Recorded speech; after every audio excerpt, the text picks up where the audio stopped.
All right, all right, all right. What's up, everybody? So we were gonna do a little exploration of my magic decks and stuff. I took a nap, so I'm a little off kilter right now, but you know, awake and excited to be doing a stream. This is gonna be kind of a Magic the Gathering TED Talk almost, but like it's gonna be a lot of just me talking about what my deck building philosophy is and what my kind of just like what my ideas are and how this works. If you have questions or anything like that, feel free to put them in the chat and I'll go through. But I have all of my decks and everything on Moxfield. I actually also get a little crazy about it and have them like sorted into I don't necessarily like the like, oh, my deck's like a 7 or whatever, just because I don't feel like that tells you enough. So I actually sort my decks into like lower, mid, and high power, because I feel like that's just a more accurate representation. And what I mean by that is basically how quickly does the deck get its game plan online. Lower power decks, the game plan isn't necessarily like hitting the mark until like turn 6 or 7. Mid power, it's usually got its game plan rolling around like from 4 to like from turn 4 to like turn 6. And then overpowered, like high power decks, can have its game plan going as early as like turn 2 or 3. That's obviously, and again, so Magic the Gathering in general has a lot of like, random numberness to it. The randomness of it is sort of inherent. But Commander in general is the main format I play, and I have way too many Commander decks. These are also some of Abby's decks, my wife. So there's that to it as well.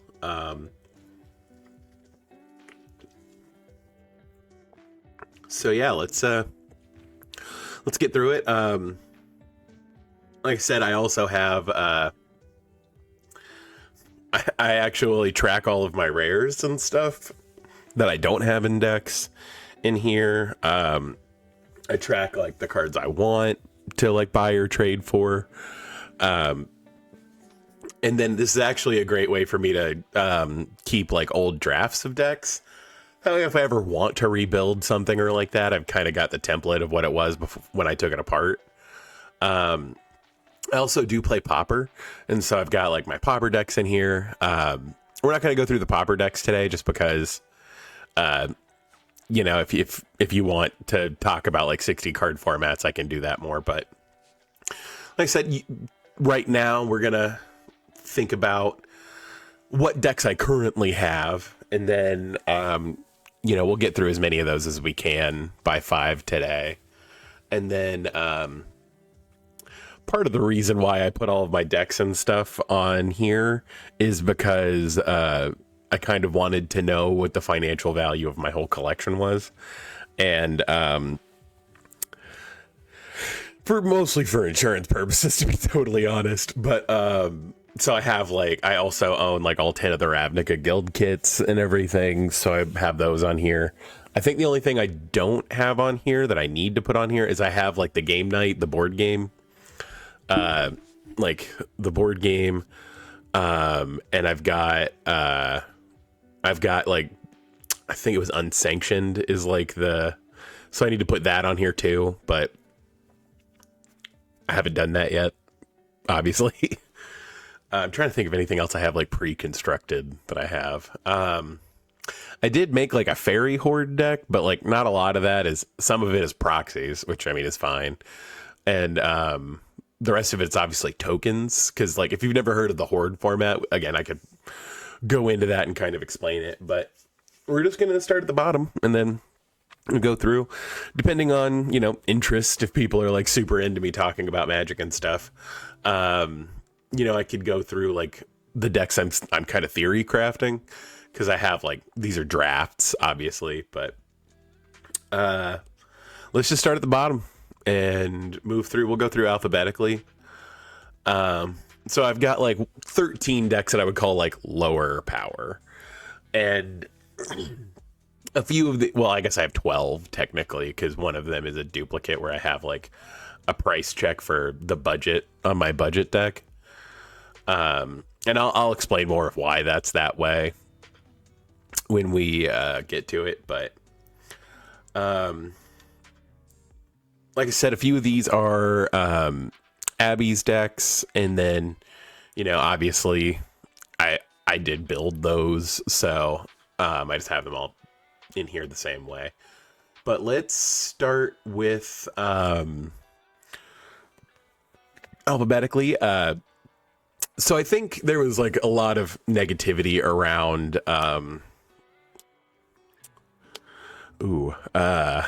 murders at Karlov Manor. And not because like it like the flavor was weird and there was a lot of like just confusing stuff. Admittedly, I really like the like Mirko pre-constructed deck, but that's because I also just really liked Mirko whenever he was first printed. And so you'll see that deck actually come up later. But I wanted to build a commander out of there that wasn't one of the precons, and so I settled on Alquist. Alquist Proft Master Sleuth. But honestly, I built him because I really, really like Sphinx's Revelation.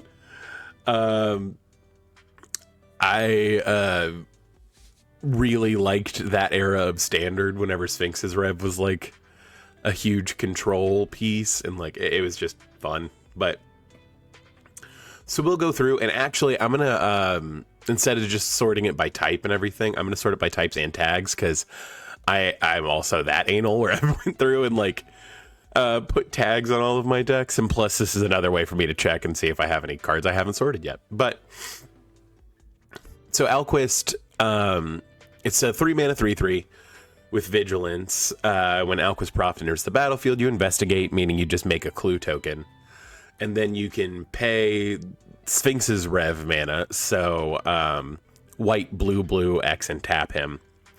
And then you can sacrifice a clue, and then you draw X cards and gain X life, which is what Sphinx's Rev says. So he can basically turn clues into Sphinx's Revelations, which is just super fun.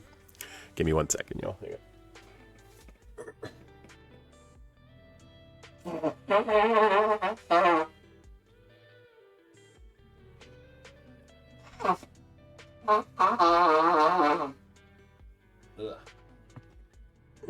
Sorry about that. I do have just like some like non-copyright lo-fi beats in the background of this, just because, you know, having total silence in the background might be a little weird. But yeah, so the game plan of the deck is to investigate some. There is some like detective synergies and like card draw synergies. But one of the key things that I went for was like the whenever you draw your second card each turn effect, because this deck is really good at doing that. Because if you investigate a bunch, you always kind of have access to clues, and then there are other like pieces that work with that. So this deck kind of turns into a token deck just because it can make a lot of junk, meaning like clues, treasures, food, that kind of thing. But you know, at its base, my like game plan is to grab like knowledge's power or something like that gives like your creatures a huge boost. This deck can also like slot into being like a Voltron-y kind of deck, because You can just make Alquist really big.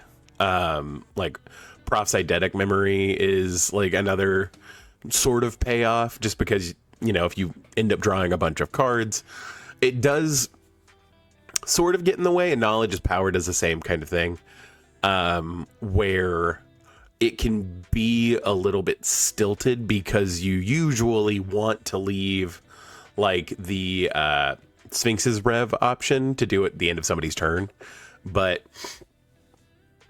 you know, obviously in order to trigger like knowledge is power and Prof's eidetic memory or that kind of thing off of Sphinx's Rev, you end up having to do it on your turn.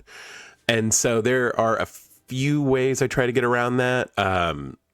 And, you know, we'll get into that a little bit more. But like I said, there are a couple of ways to just make detectives unblockable and anything like that. So that would make Alquist unblockable. Like I said, it can kind of slide into that Voltron style. Tangle Trove Kelp is if I've just happened to investigate a lot. It can, you know, be a 7 mana, hey, I have, you know, 26 sixes now. So, like, that's also a win con. And so I have these under the header of beats. Again, because the point of these is to be able to deal a bunch of damage. And then I've got a couple board wipes. I did specifically go with the 2 that were, like, Ravnica flavored. Just because I love Ravnica and everything. And so, like I said, if we were that old blue-white control deck from Return to Ravnica and everything, like Supreme Verdict was a huge piece of that. Time Wipe lets you save Alquist or another like key creature, because luckily Alquist is only 3 mana, so I mean it's not hard to get him, you know, back into play. I will say that is another issue with like 3 mana commanders in general. It's hard to play him, you know, any earlier. So like if that, like, the game plan takes a lot to set up, and that's why this is kind of in the lower power tier. With the same like Vanquish the Horde is just a good cheap board wipe usually, because like by the time you're trying to board wipe, this board wipe costs 2.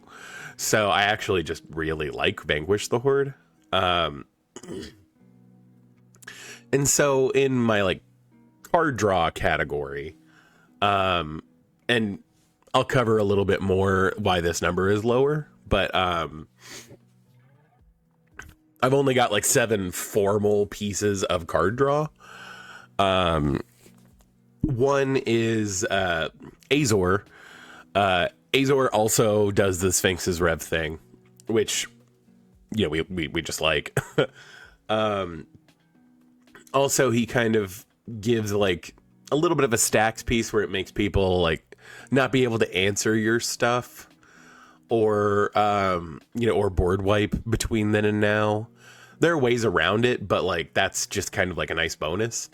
Azor could be like a backup commander for this, but I don't think there's enough like ramp really to justify a 6 mana commander as far as like a 3 mana commander. So Alquist feels a lot less threatening, and there's less synergies for like Sphinxes than there are for detectives in the deck. So you'll also notice as we go through here, I have little P's here. The P's mean that they are proxied. I own multiple copies of like Days Undoing or Rhystic Study or anything like that, but I have 31 decks, so like spreading them among them is kind of difficult. Obviously, in this specific case, the one that is in this deck is like a proxied version of it.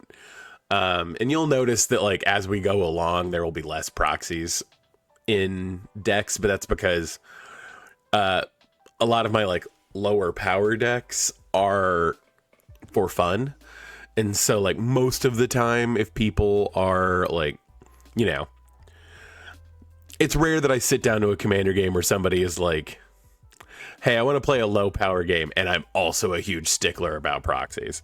So like that's kind of just situational. But again, like I said, I own several copies of most of these cards. I think there's only one card I only own like 1 or 2 of that I've proxied.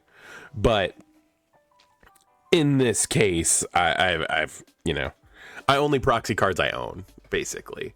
because, you know, I want to be able to be like, look, if I had to, I could go swap between the two decks and like move the one card around, but that's kind of a pain in the neck. So, but yeah, so Days Undoing is just like genuinely one of my favorite cards.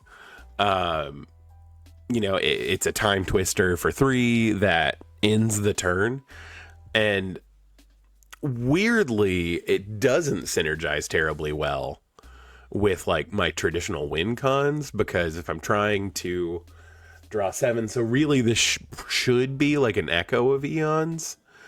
Another card I super love, obviously, but that way it could, you know, I could potentially draw, you know, I could draw 14 cards with Echo of Eons. So, but I think I either didn't have an extra proxy of it, or I didn't have another just normal copy laying around, and I think that's why Days Undoing went in here, admittedly.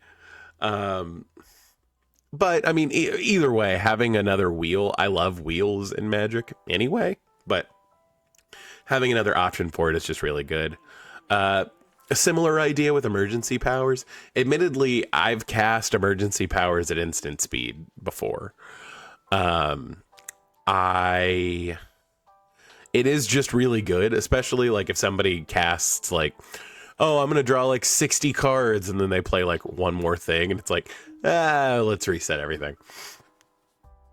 But the addendum cost on this is actually pretty negligible too, because again, you usually want to cast wheels where you get to play the cards first and deal with it. Mind you, that's difficult because this spell costs 7, but it is cool to just like put a permanent into play for free. Again, that could be a pretty wide range of things. This deck does have a lot of instants and sorceries, but like, you know, I mean, even just looking at this, like putting Azor into play for free would be super good, or putting like the Council of Four into for free would be really good. I mean, worst case scenario, putting like Rhystic Study into play for free is really good. Like, it's all just kind of there. Fairy Mastermind is just one of those cards that's really, really good. Also, it kind of plays on that whenever you draw your second card by like making it your opponent's, but it also, you know, can be a little group huggy. You can politic it a little bit. You can also force everyone to draw, which does mean you usually draw at least. I mean, it could be used to trigger your own draw your second card effects if you don't have a clue or don't want to sacrifice a clue for whatever reason. So Rhystic Study is just a staple. And in this particular deck, it can sometimes mean that you trigger your other stuff more. I do find that people tend to pay the 1 more in this deck because of all the other triggers I get. So that's just super valuable. As like a stacks piece, because like I really started to look at Rhystic Study more as a stacks piece than a card draw spell, admittedly. I mean, don't get me wrong. The inevitable outcome is you draw cards. So like, that's why I still have it in the card draw category, but just tacking 1 onto all of your opponent's spells is really strong. Because again, in a deck like this, they aren't going to want to give you that. And so, that kind of brings us into the Council of Four. Basically this kind of does 2 sides of it, and notably it's whenever a player draws their second card or casts their second spell for the token. So it does count you. So whenever a player draws their second card during their turn, you draw a card. And again, there are a lot of synergies for that, but I mean, just even if it didn't say players, if it just said you, I would still probably play the Council of Four in this deck, because like your whole goal is to try to draw like at least 2 cards a turn. So drawing another card after that is really good. And then if you're casting multiple spells, you make knights. So like, that's good. But it gets really good whenever you start looking at it as, oh, what if everyone does that? Because you just draw a bunch of cards, make a bunch of tokens. And again, with cards like Knowledge is Power, that just gets obscene. And then Windfall. Windfall is super good because sometimes, you have a bunch of cards in hand and everyone else doesn't, but you're going to pay off because like, oh, cool, we're all going to draw 20 cards, but I have like knowledge is power and Prof's eidetic memory, so I'm going to be swinging with a board of 40/40s or whatever, which is just insane.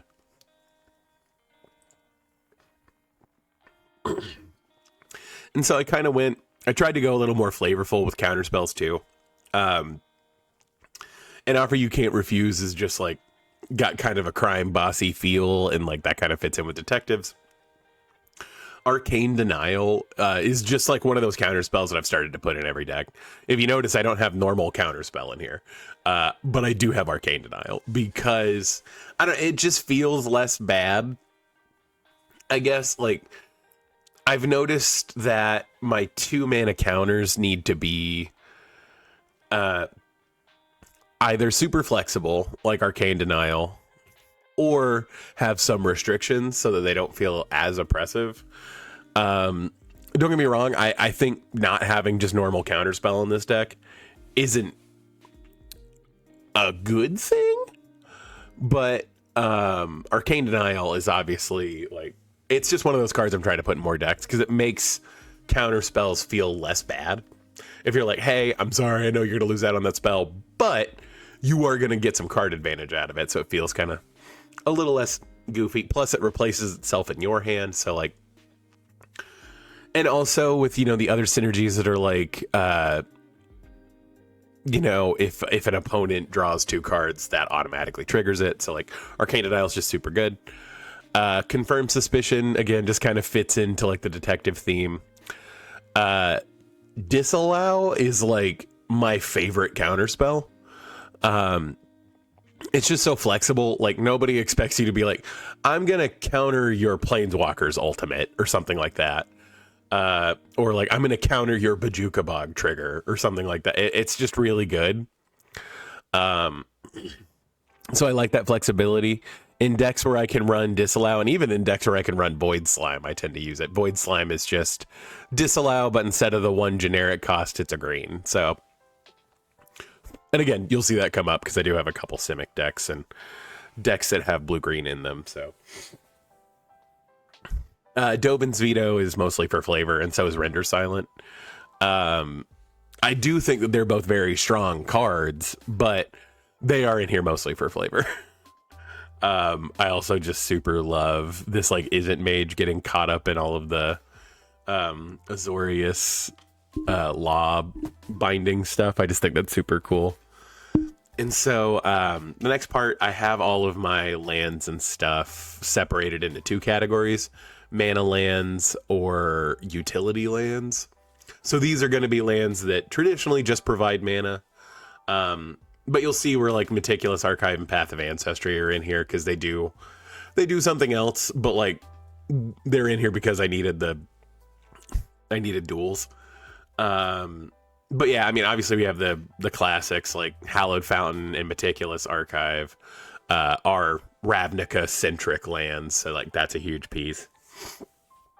And then I've got like just I've got 3 other duels that like, they're inexpensive. I probably had them laying around when I was building the deck. Command Tower obviously is just like an untapped duel. If I'm gonna run at our car wastes, I'm at least running Command Tower too. And then I tried to go through and like make all of my basics as concise as possible a little while ago, and that's mostly for tracking on here because it's just easier. But also, I mean, it does kind of give like a consistent vibe to your decks, and so you'll see that come up more later. Because there are a couple of decks where I've got like 1 type of basic, maybe 2. So, but the lower power ones, I kind of don't stress about it as much. But also, lands where I only have 1 copy of something, like the Secret Lair land that came in, I want to say that was the Chaturvedi Secret Lair, where he was like doing an artist spotlight. Yeah, it obviously I've only got 1 of those, so I'm not paying $4 for a basic foil unless it's something super specific. Okay, and so then I have like a protection category. protection can mean a lot of things. In this case, it kind of falls into three different categories. Disorder in the court specifically is like, save my creatures from like a board wipe or something like that. Again, I may be the one casting that board wipe, and that's kind of the value of that. I should probably get more Teferi's protections, or like proxy a couple more Teferi's protections. And then I'm also like super into Dawn's Truce. I think it is like criminally undervalued at like the $3 or $4 it is right now, and I think it's gonna get more expensive as people realize, oh, this is just heroic intervention for white. I realize heroic intervention is kind of jargony, and I shouldn't bring, but it's gonna come up because I run it in my other decks too. But yeah, so Ghostly Prison and Propaganda do the same thing. They're just one is white and one is blue. Basically, just creatures can't attack you unless their controller pays 2 for each creature that they control that is attacking you.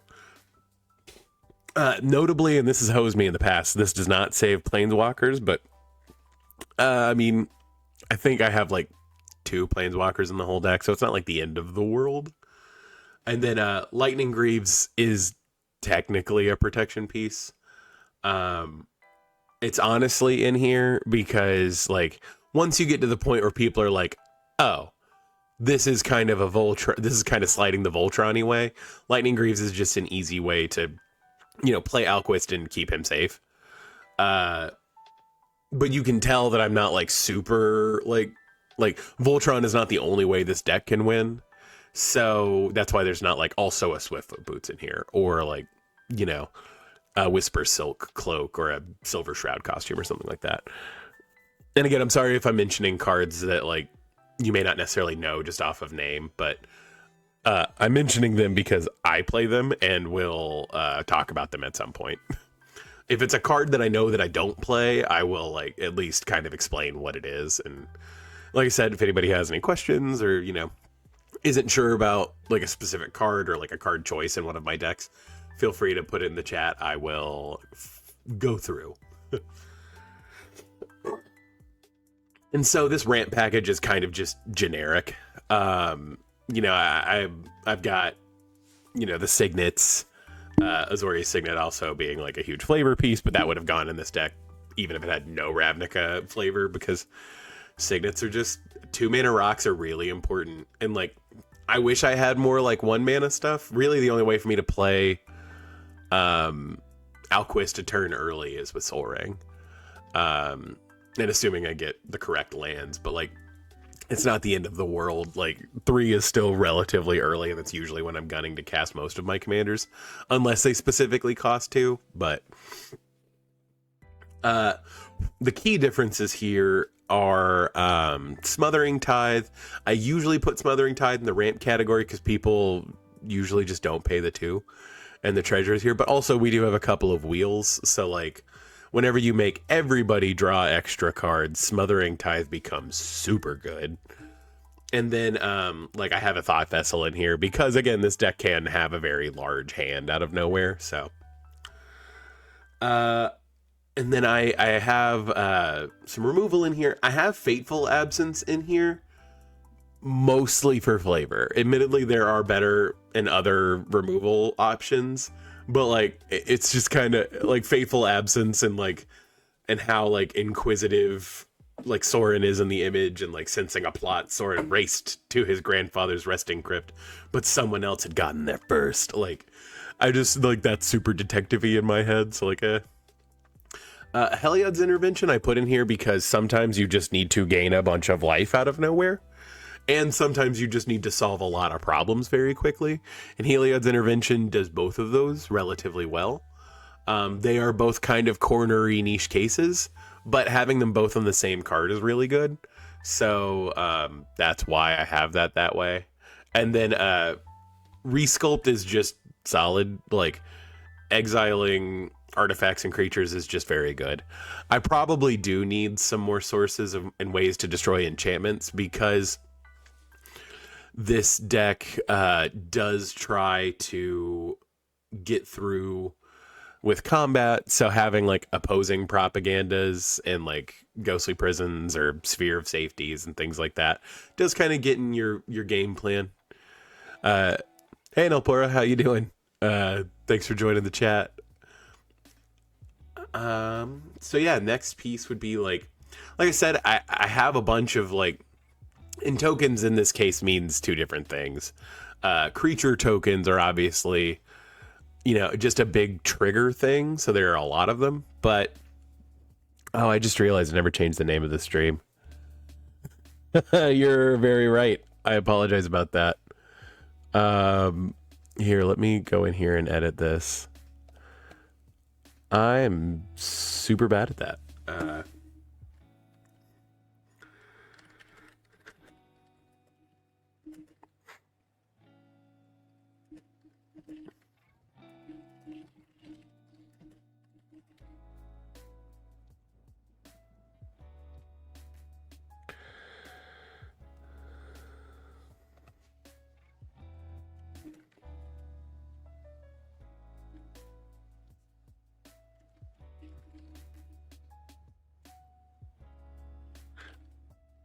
I totally gapped it. Like I said, I woke up from a nap to come do stream, and so that's on me. I apologize about that. During my last stream, I had talked about discussing some like Magic the Gathering stuff and talking about like the decks that I build and like my philosophy behind them. So Sundays are usually my days to kind of, talk about whatever and do whatever. I'm super sorry about that. But yeah, so Mondays and Thursdays, I tend to just play whatever game I want to play. And I've been playing Stardew a lot lately. I've done some Stardew streams on Sundays too. But like I said, I was talking about it during my last stream. Somebody was asking questions about Magic, and I just decided like, hey, this stream would be cool to go through and talk about Magic the Gathering a little bit. Those are like my three main hobbies are like video games, Magic, and like playing guitar. And I'm not good enough to do like a guitar stream, if I'm terribly honest with you. So, and that's, I've been playing guitar for like 16 years and I'm still like not that great. So, but the real nuts and bolts of it is, we were talking about it, and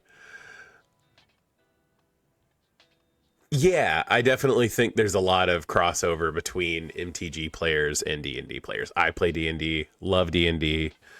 And so actually there are, I was about to say, I think they're actually on screen right now. There's a card that's based on a person from the D&D books. So there was stuff. It's really interesting. Yeah. So I actually have my electric guitar set up right here on the other side of this. But I play electric and acoustic. I actually have like a nylon string. I've got a bass. I've got a lot of stuff. I'm my wife calls me a dragon because I tend to collect things and, not pursue them super deep unless they are video games or Magic the Gathering. And just although she tells me that I'm very good at guitar, but my skills I'm not necessarily confident enough with to do like a stream or anything like that. But although that might be like a fun idea, is to like go through tabs and stuff, going through stuff. Yeah, I mean, and that also kind of pulls into the D&D things and stuff, just because dragons tend to have like hordes of things. So it's just like a fun, cute whatever. Yeah, but I apologize about that. I went in and fixed the stream info.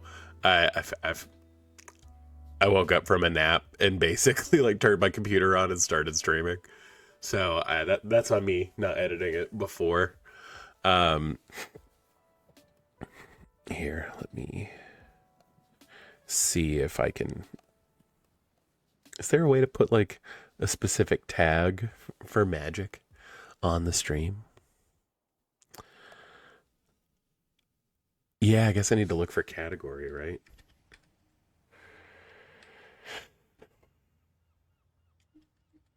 Let's see. Yeah, okay. Yeah, no, I need to pay more attention. Huh. Stream a deck list to keep your viewers up. Yeah, that's interesting. And yeah, this is obviously not sponsored by Magic the Gathering at all. I'm just doing this for fun. Oh, cool. Who's what? What's your D&D character's name, or like their class, or what their favorite thing to do is?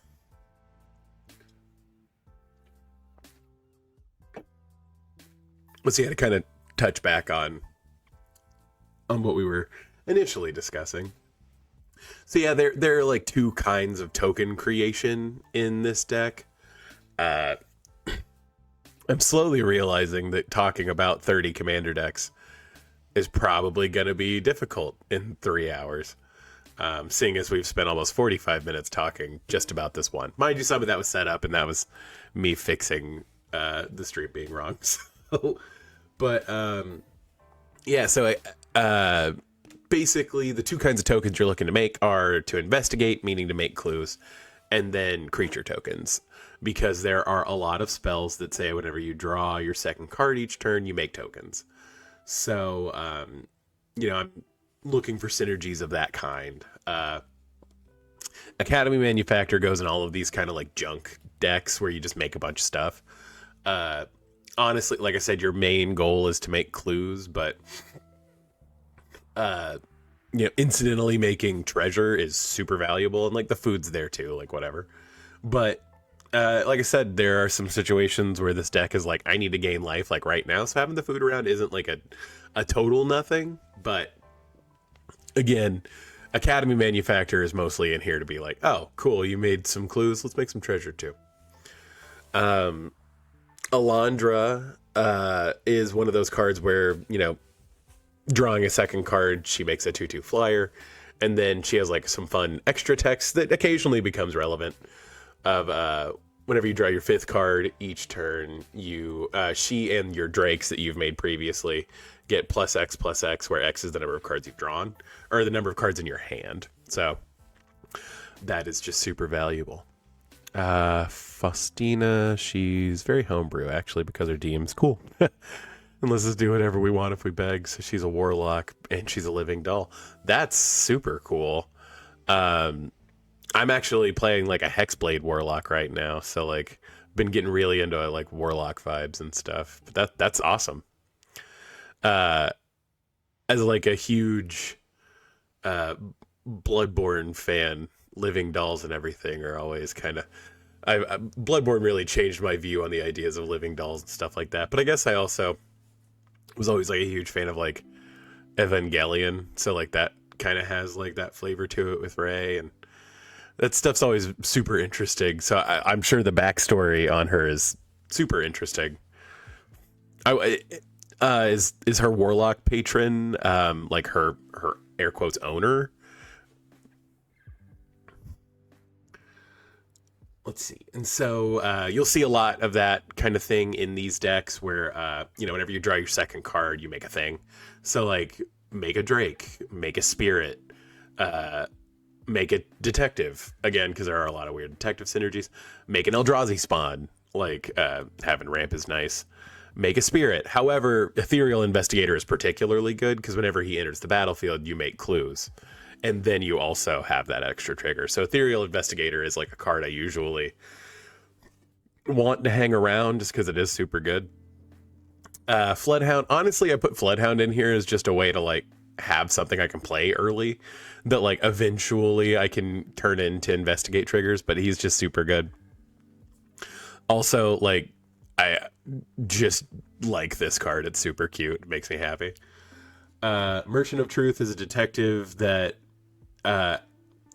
realistically, like, you will get the investigate trigger some just because, but it's another way to boost especially if I'm only attacking with Alquist for whatever reason. Uh, because clues you control have exalted. So as long as the creature's attacking alone, they get a huge power boost. Yeah, a 7-year-old girl called Solar, but she lost the box, and Faustina comes alive as a manifestation of Solar's immense mourning and love for her, and her like goal in the party is to travel. Oh, that's super cool. Yeah, that's really interesting. Again, like I'm sure the backstory of that is wild, just because like I try to get more deep into like the characterization of stuff, and like I really like the way that D&D has it set up, and you can get so deep with like homebrews and stuff like that of like patrons for stuff, and let you make her super tiny. That's super cool. Yeah, so she's only like, 30 centimeters. So yeah, she's. I mean, I'm in the U.S., so so 30 centimeters is like almost. It's like a little bit more than a foot, right? Of inch, like 12 inches. So, and I fling her with Mage Hand. That's super cool. I was about to say, I know that like Eldritch Blast and stuff like that can have very specific flavor. What is her like Eldritch Blast? Is she mostly like spell slinger combat-y kind of thing, or is it or is she very like, well, I guess if you're flinging her at people, she's got to have some melee to it, I guess. That's really interesting. That's super cool, and that's always cool working with like a nice DM. I'm trying to think, because that would be like smaller than gnomes. That would be, yeah. That's a very small D&D creature. Although I'm willing to bet being that small is kind of useful for other things, because being able to like slip through space and stuff like that is probably pretty strong.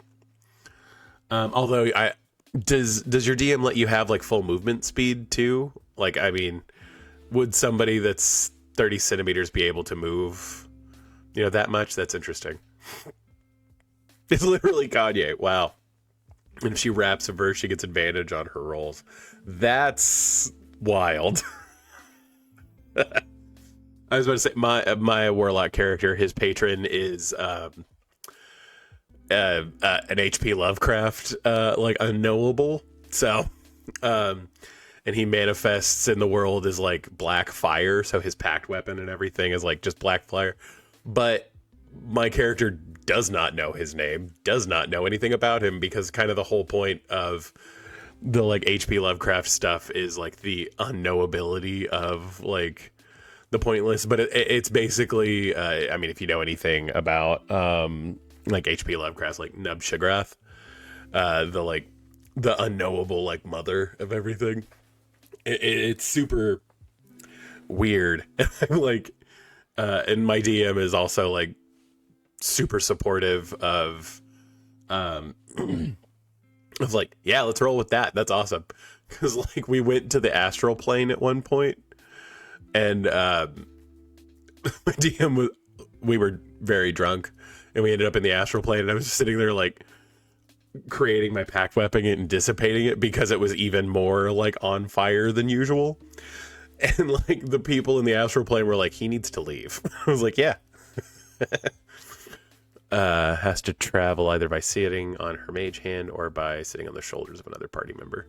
That's interesting. Yeah, I was about to say she would have to have some kind of like travel limit, being that small. That's super interesting. Like I do really love like the theory crafting of stuff like that with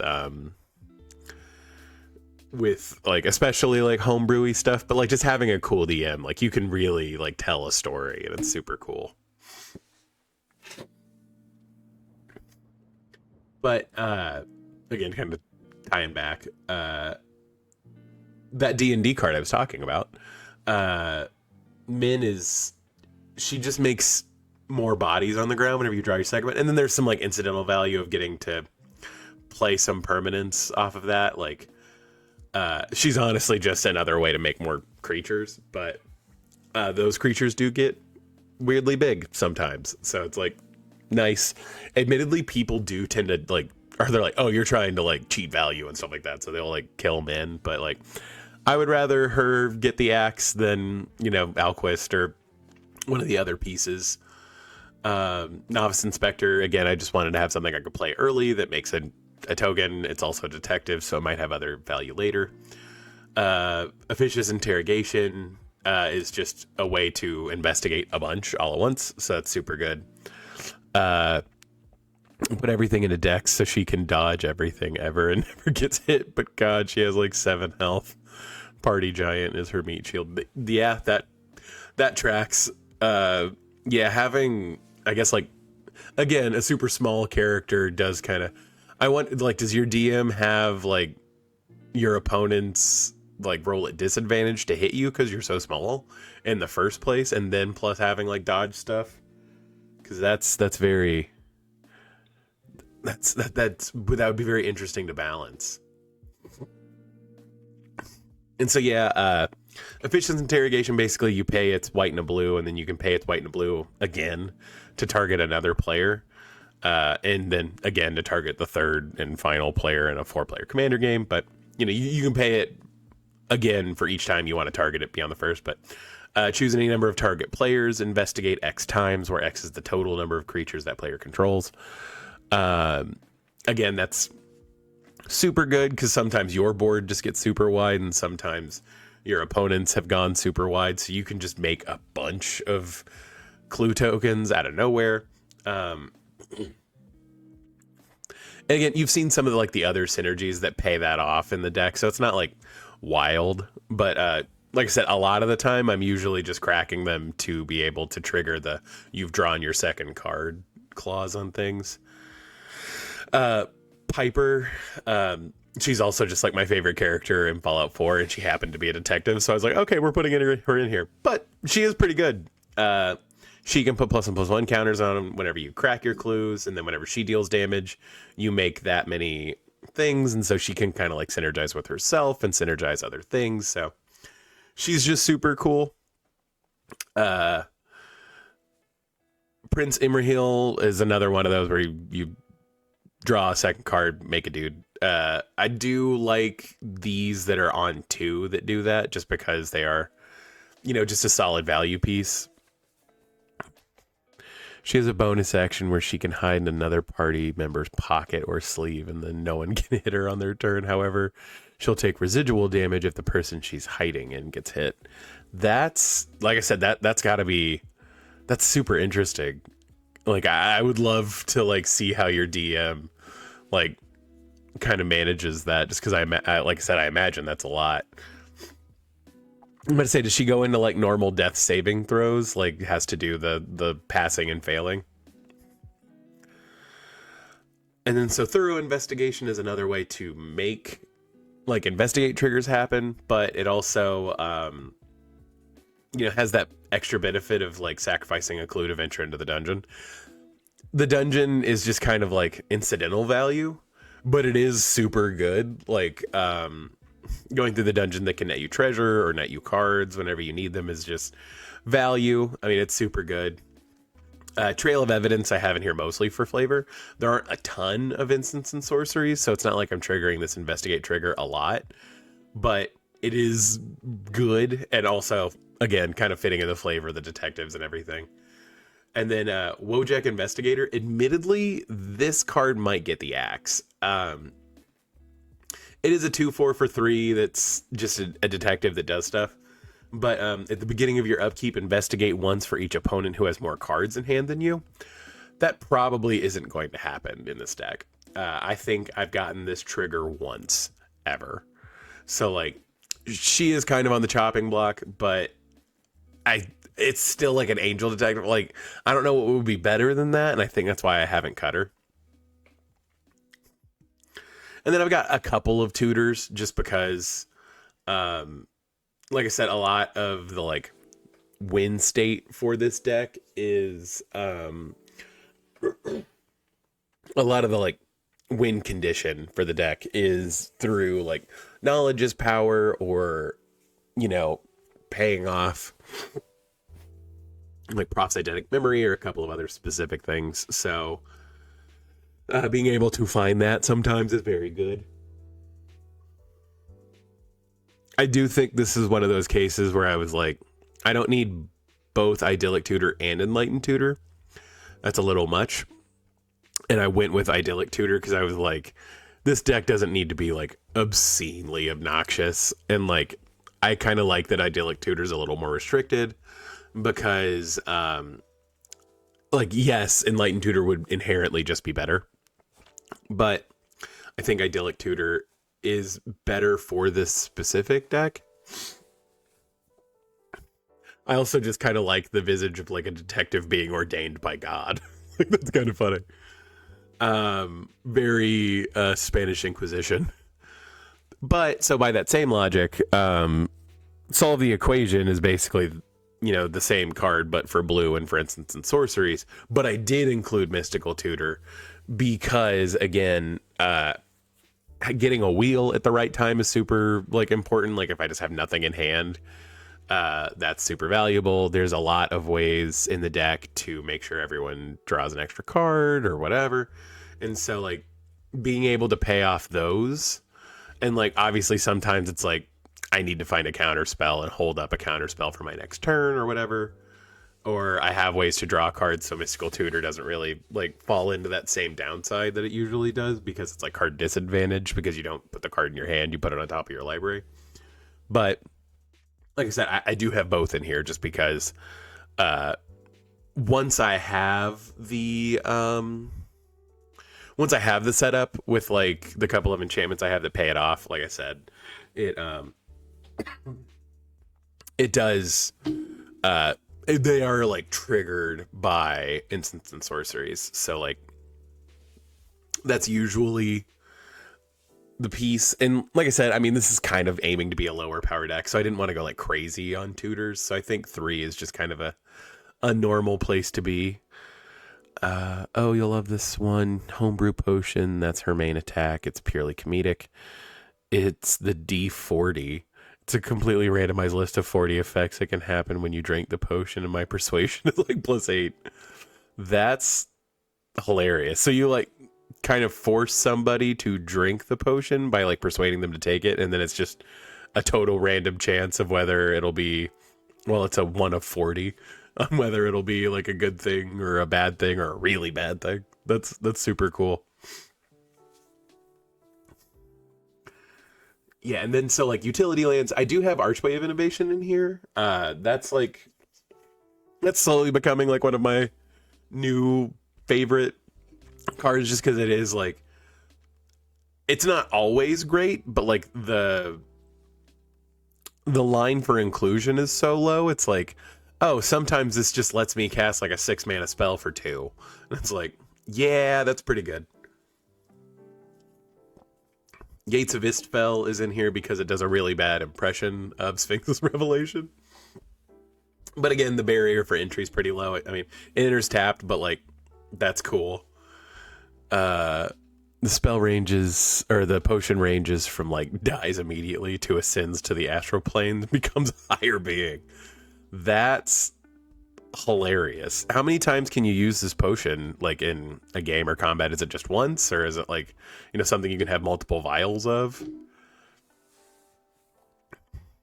And so like obviously we have like Mystic Sanctuary that just puts an instant sorcery back on top, like if you've windfalled earlier in the game or something like that, but you're coming up on being able to like kill people with like knowledge's power or something like that. Mystic Sanctuary just gets it back.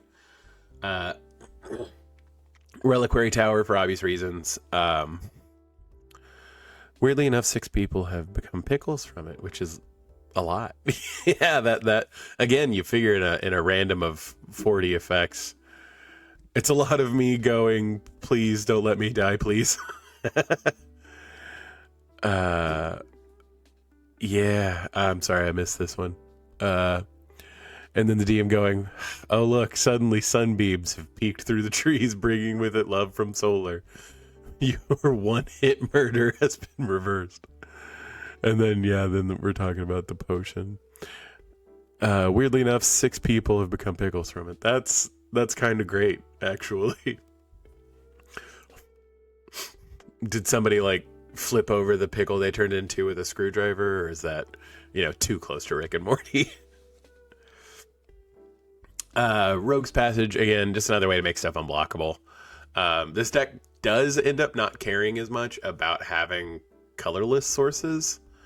So if anything, I could probably get away with playing more utility lands in here. But, you know, that's how it's going to be for right now. Scene of the Crime is in here for flavor. If I was worried about being more efficient, I would put more white-blue duels instead of having Scene of the Crime. But it's the flavor. It's a clue. It's the scene of the crime. Like, yeah, for detectives. And then I do have a strip mine in here. Honestly, that's because I had the proxy laying around. Again, I do have a real one, but this could easily be like a Ghost Quarter or, you know, Tectonic Edge or, you know, one of the newer ones that are better. What's the Demolition Field? That's the one I like because, again, it replaces itself on your board and your opponent's board. I used to run Field of the Dead. Not Field of the Dead. The one that came out in Theros Beyond Death. I can't remember. But I've pretty much switched them all over to Demolition Field because the one from Theros Beyond Death let everybody go get a land. So you basically be ramping the other two people. And, like, as group huggy as that is, if I'm going to build a group hug deck, we'll go with that. But, you know, in this case, Strip Mine should probably be swapped out for like a more reasonable removal, like land removal. Just because sometimes you got to get rid of a Glacial Chasm or somebody plays a Gaia's Cradle or something like that, and it's just super. Or even like somebody flips. What is that enchantment that flips into the Gaia's Cradle? It'll come up because it's in my it's in several decks. I think I have it in 2 other decks. So, I mean, it'll come up, but I usually eat the pickles, which then gives me a random 40 effect because the effect stays in the blood. So if our vampire bites someone who has drank the potion, they'll also face a random effect. Strobe Light's a good one where you just glow with the light of the sun and rainbow style, and everyone around you, including you, is blind because, ow, that's hilarious.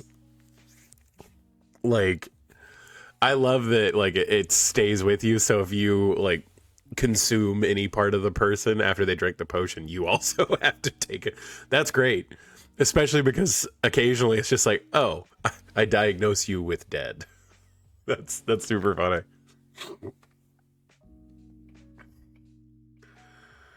Okay, and so a lot of the time I just end up, and actually I think I swapped out Approach of the Second Sun in this deck for something.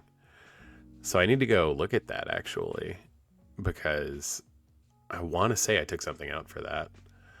I'll make a note of that for myself and fix that later, but then I kind of just have like a value category in all of these because like things either don't fall neatly into another one or they do like 2 different things and, you know, have value beyond that. So, Final Word Phantom, he's a detective that just lets you cast stuff at flash speed on other people's end steps. Like, that is just generally good. The only way to stop the effect is to drink the potion again and hope the next effect replacing it is better or long rest. Yeah, that's hilarious. And like I said, it sounds like you have a DM that's really willing to, you know, kind of flex and fold for like ideas and stuff. And so that's like super cool. Again, I love whenever like DMs are like more into telling the story than like being super rigid about the rules. Forensic Gadgeteer, you know, is just another way to get our investigate triggers, but it also lowers the cost of activating your clues to draw cards. So that's just very good. Sword of Feast and Famine, I have it in here specifically because of like the way that you want to pay off Knowledge is Power, or, you know, any of the other cards that specifically say, you know, something gets bigger based on the number of cards you've drawn, or like cards in your hand or whatever.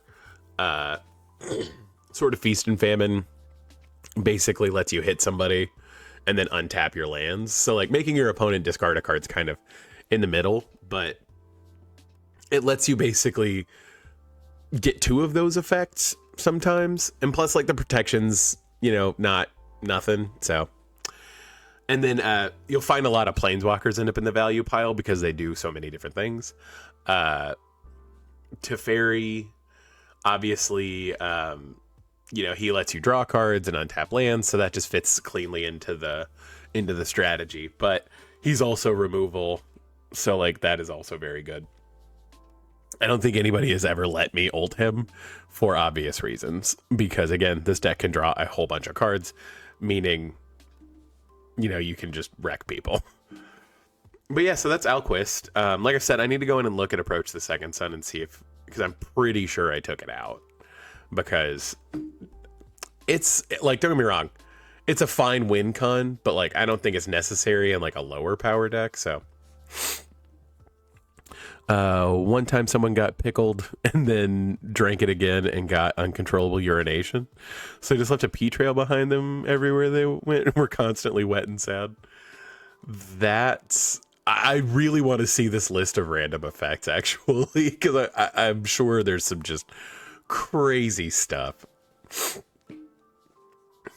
Alrighty, so we will move on to my second deck in my like lower pattern category, and this is interestingly, since we're talking about D&D, a deck built around one of the D&D secret layers that's just Chris Pine on a Magic card, but it is specifically Edgin from the movie, and I did really enjoy the movie, so I was super happy to get the secret layer. But very specifically, most of the time when people are like, oh, what creature is that, I just say, oh yeah, it's Chris Pine on a Magic card. Because I just deeply love that. I really want to build a Hugh Grant on a Magic card deck, but I just can't find a good enough payoff source for Forge that makes him like more interesting than anything else. So Edgin says each non-land card in your hand without Foretell gains Foretell. Its Foretell cost is equal to its mana cost reduced by 2. So basically, you pay 2, and then you exile a card from your hand face down, and then you can cast that spell on a later turn where with its converted mana cost reduced by 2. So this deck kind of falls into 2 different categories. It's looking to pay off a lot of I've played a spell from exile. So, like, that's what I mean. Again, just on the screen currently, like, Keeper of Secrets is in here. Like, that kind of thing. I have switched some stuff around and, like, added more synergy for that.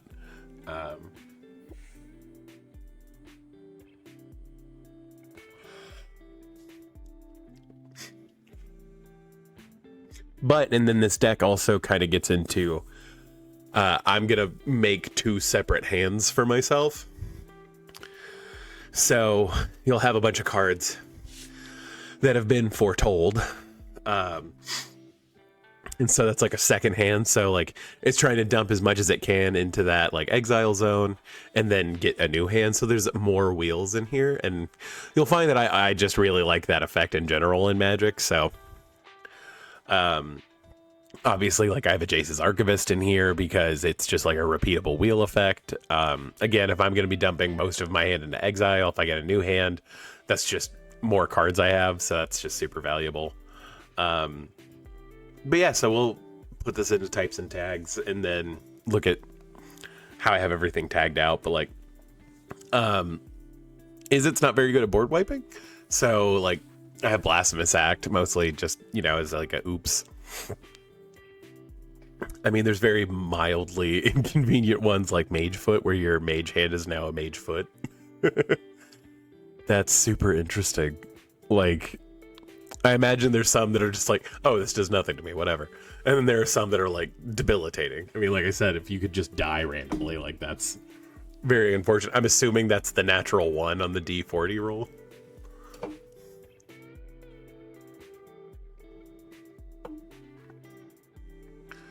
And then actually, I just put Impending Flux in here.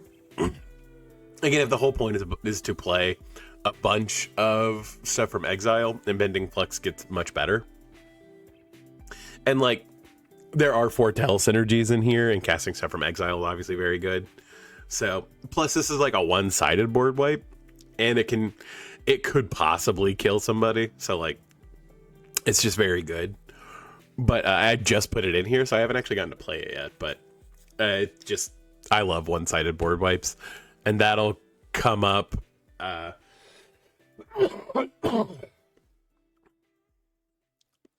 little bit more in my other decks, because like I said, I really like building decks that just are like, cool, this board wipe doesn't really hurt me, but bye everybody. So like, death is randomly like 17, which makes it funnier. Yeah, that's great. Actually, I'm super happy that they didn't just go with the convention of it being 1. That's funny. And so, like I said, this deck has a lot of card draw because, again, the whole point is to dump your whole hand into exile so that you don't have any cards in hand.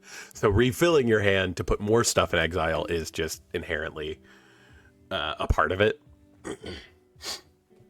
So I have like some big haymakery things.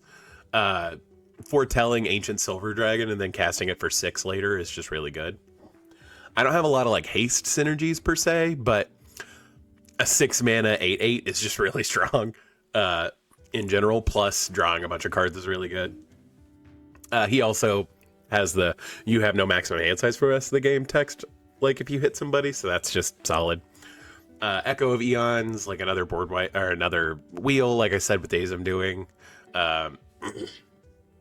You know, it's kind of either way. I think I didn't put Days Undoing in here because of the end of the game clause.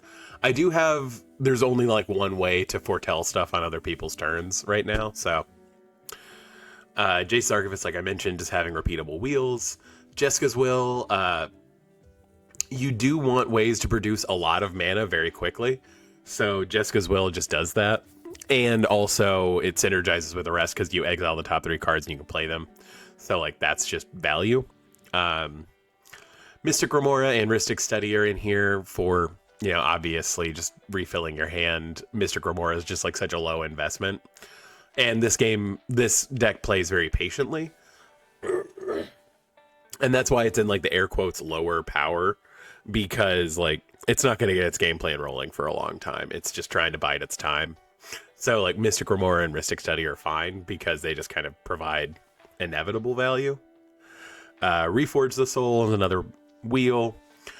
Seagate Restoration. Honestly, I put Seagate Restoration in a lot of decks that have like Mystical Tutor or Solve the Equation, things like that, because if you really need a land drop, it's a way to tutor for a land to your hand. That's not the most efficient way to do it, but it is just good. And sometimes, again, like this turns into 5 mana, draw 7 cards. And so like it is just good in general. Draw 7 or 8 cards. Here, give me 1 second, guys.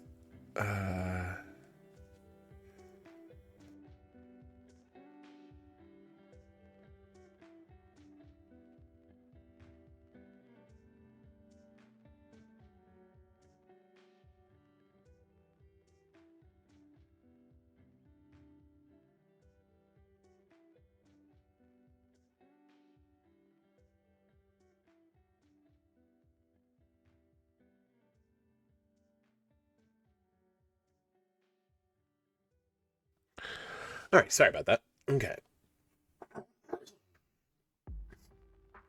And so Step Between Worlds is, I really like it in general. It's super cheap.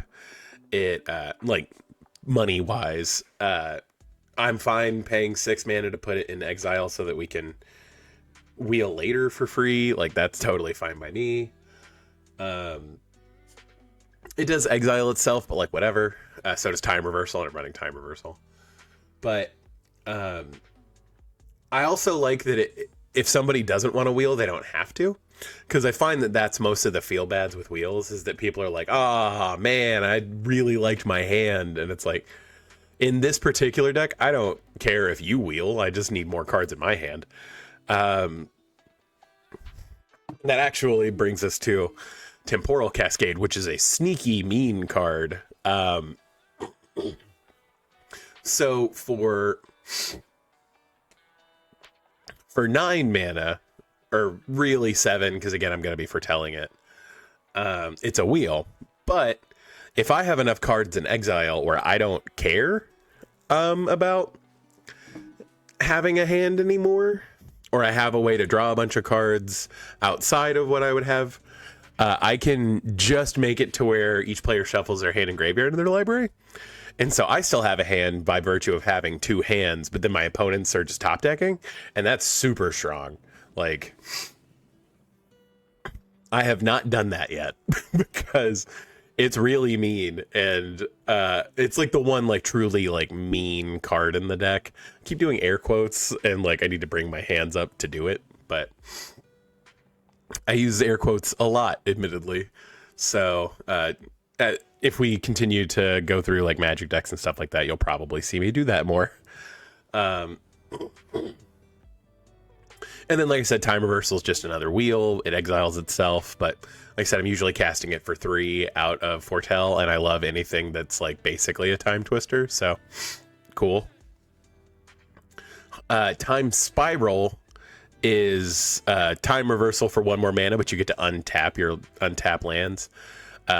Super strong, like it's wildly strong. I end up tutoring for Time Spiral a lot and just putting it into Foretell to like bank that ability, so super good. Valakut's Awakening does kind of a similar vibe. Again, it's something I can tutor for if I need to hit a land drop, and also like if I just don't like the cards in my hand or have a bunch of lands in my hand. Paying 1 red for this instant on other people's turns because of the Foretell lets me just like reflush my hand, which is super good. Wheel of Misfortune. There's a lot of debate around this card, and I always end up kind of explaining stuff. I actually either represent it on dice, have everyone just like pick a d20 or multiple d20s if you want to pay that much life, and have them hide behind your hand, and then everyone reveals the dice at once. But I've also got like dry erase tokens and stuff, so I'll have people like write it down sometimes too. But like you obviously always want to wheel, and this is another one of those where people can choose not to wheel if they don't want to. So I do like that aspect of it too. I do tend to wager 4 life. I feel like 4 is like the balance. Because like I would absolutely pay 4 life to discard my hand and draw 7 cards pretty much every time. So like worst case scenario, everyone says 0 and I take 4. But actually, I don't even think I would call that worst case scenario. Worst case scenario would be I bet 4 and then everyone bet higher than 4. But like I said, I mean, that's kind of the nature of playing that kind of card. So it's just fun. And like I said, I do like wheels where it gives people the choice to not wheel. So, and then Windfall again. It's just funny that we went between the two, but Windfall is very strong. Yeah, I should probably put the text of Wheel of Misfortune a little more visibly. If you want to read that whole paragraph, you can. It's very complicated, but it is super good. If you haven't played with it, it is just a fun card. And so I do technically have... there are 2 ways this deck wins the game. And I'll talk about them more later, but like the clone pieces of Rite of Replication or Glasspool Mimic are like necessary for one of the win cons. Nalfeshni is one of the payoffs for casting from exile, because he basically anytime you would cast a spell from exile, you copy it. And so like, that's more D&D stuff, which is just fun, but it is just super good. Like copying anything you pay, if it's a permanent, you sacrifice it the instant. But like, you know, if you have, it's kind of a way to give like pseudo haste if you cast like ancient Silver Dragon. Ancient Silver Dragon from exile, you know, you can make a second one and it has haste, so it's like a whole thing. And then, you know, we've got some counter spells. Again, like I said, this deck is really aiming to like get to the mid to late game because that's when it wins. So I've got a lot of like counter magic.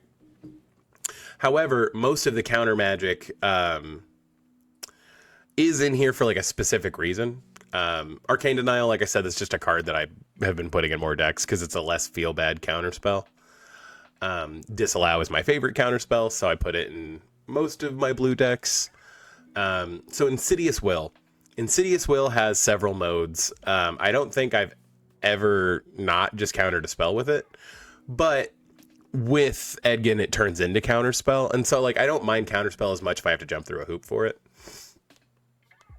Mana Drain. Now, admittedly, I just had a Mana Drain, so I was like, let's cast it. Like, come on. Okay, I'm going to play it. I might as well play it.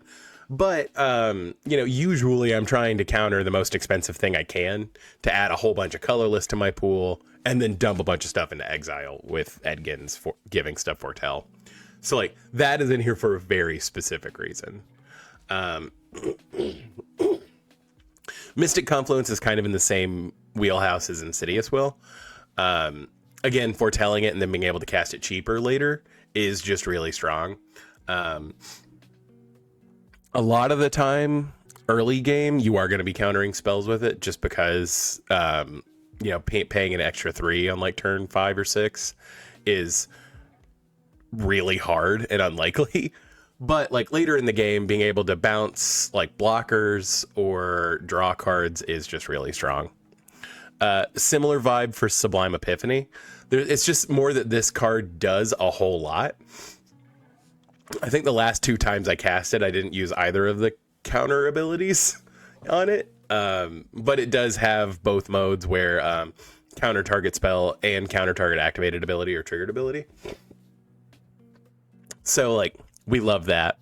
And also this costing 4 makes it way more reasonable because like 6 is a lot to hold up and like just hang on to. But 4 is a lot more manageable. But yeah, like I said, this can make a token of a thing, and I've talked about that a little bit with the other 2 like cloning spells I have. Obviously, drawing a card, bouncing a blocker, super good. And then pretty much every red deck I run Tybalt's Trickery. Again, because it makes the counter spell feel less bad. I would much rather, counter a spell, but then still let somebody do something, because unless the counter spell is specifically advancing my game plan, like in the case of Mana Drain, actually, I'll take that back what I said about Insidious Will. I have totally used Insidious Will to counter somebody's, or to copy somebody's, like, I think I copied somebody's, like, Traverse the Outlands or something like that, and I had, like, a 6/5, and I was like, yeah, I'll go get 6 basics. So, like, there's that flexibility as well. But, like I said, I like running counter spells that either advance my game plan or make the counterspell not feel as bad. So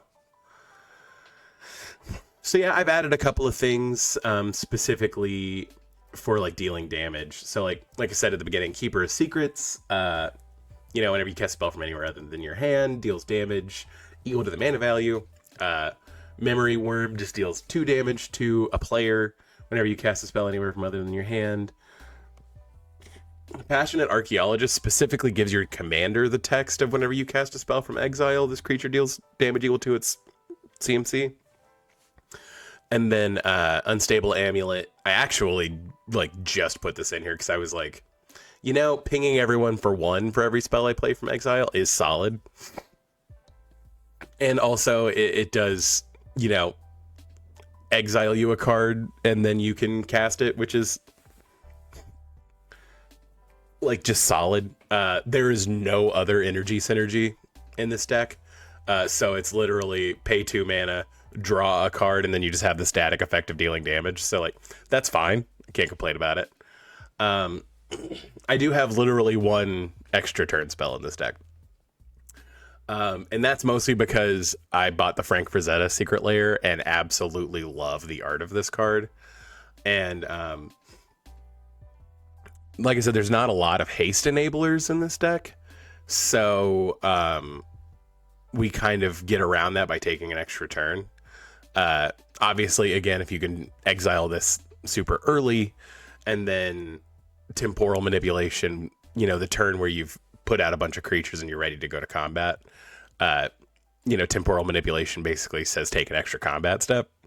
and your creatures have haste, because when you go to your next turn, your creatures won't be summoning sick anymore.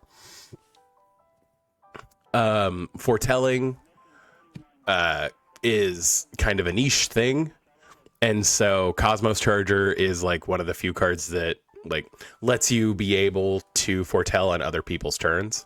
So that's obviously like super good. Also strong. I'll often just hard cast him because whatever. But he has flash, so like that's already decent. And you know, making your foretell cost less and letting you do it at instant speed is super strong. So, and then again, in the same kind of vein as Nalfeshni, just whenever you cast your first spell from exile, you cascade. It's just getting extra value. Getting stuff for free is always fun, so why not? I've actually really started to put like Pinnacle Monk and that kind of thing in decks more, especially Pinnacle Monk, because like worst case scenario, it's a land. You know, like the floor is so low. The floor is so high on like all of those cards. So like the fact that they printed these is nuts, and so I'm definitely gonna play them. But Pinnacle Monk is really good. Just having, you know, again, what turns into 3 mana in my deck to bring back like a necessary instant or sorcery is super solid. Also, I mean, like the prowess isn't nothing either, so like it's just super good. And then, like I said, kind of the usual suspects for mana lands. I do have a bunch of duels, but that's mostly because like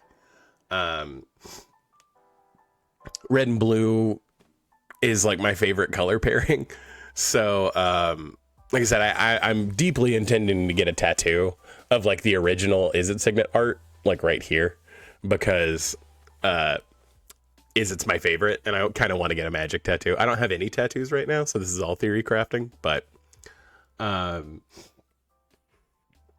like I said, having appropriate mana ASAP is very important, because again, I want to make sure I'm casting Egan as early as possible. I want to make sure that I'm doing things. And again, he's another 3 mana commander, so that is kind of harder to slot into. I probably should be running stuff like Lotus Petal, but I only own like 2 Lotus Petals because there was a time when Lotus Petal was like $2 and I should have bought like 10 of them, because as it turns out, they're very good. I have a couple of commanders that are 2 mana, and like land and Lotus Petal just means, oh, I can cast my commander on turn 1, and that's weirdly good as it turns out. But alas, I have not purchased a whole bunch of Lotus Petals, so I'm in this predicament. But like I said, I am running some stuff. I am running Is It Boiler Works in here, and I was running it before I put like Pinnacle Monk in here, but being able to reset like Pinnacle Monk, or I think I have a Mystic Sanctuary in here too, is just valuable. So like I actually don't think I'll be taking Is It Boiler Works out of here. I do genuinely think the bounce Ravnica bounce lands are worth more now, like as a deck inclusion, because of all of the creature lands and stuff that have been introduced. And as you can see, this is one of those decks where I've went through and made all of the basics the same. So like I really like the classic like Bowl Island, like, and I was playing a whole lot during Battle for Zendikar, so I just happened to have 8 of these laying around, and I was like, hell yeah, we're using those. And then I actually really like the Dominaria United full arts, where they're like the stained glass kind of approach. I find that super beautiful. So I had, you know, the amount I needed for this deck specifically. I do want to find one more foil one, but like if the art's the same, it's good enough for me at this point. And then, you know, like Steam Vents, Thundering Falls, Training Center, Sulphur Falls, like, you know, just the general ones.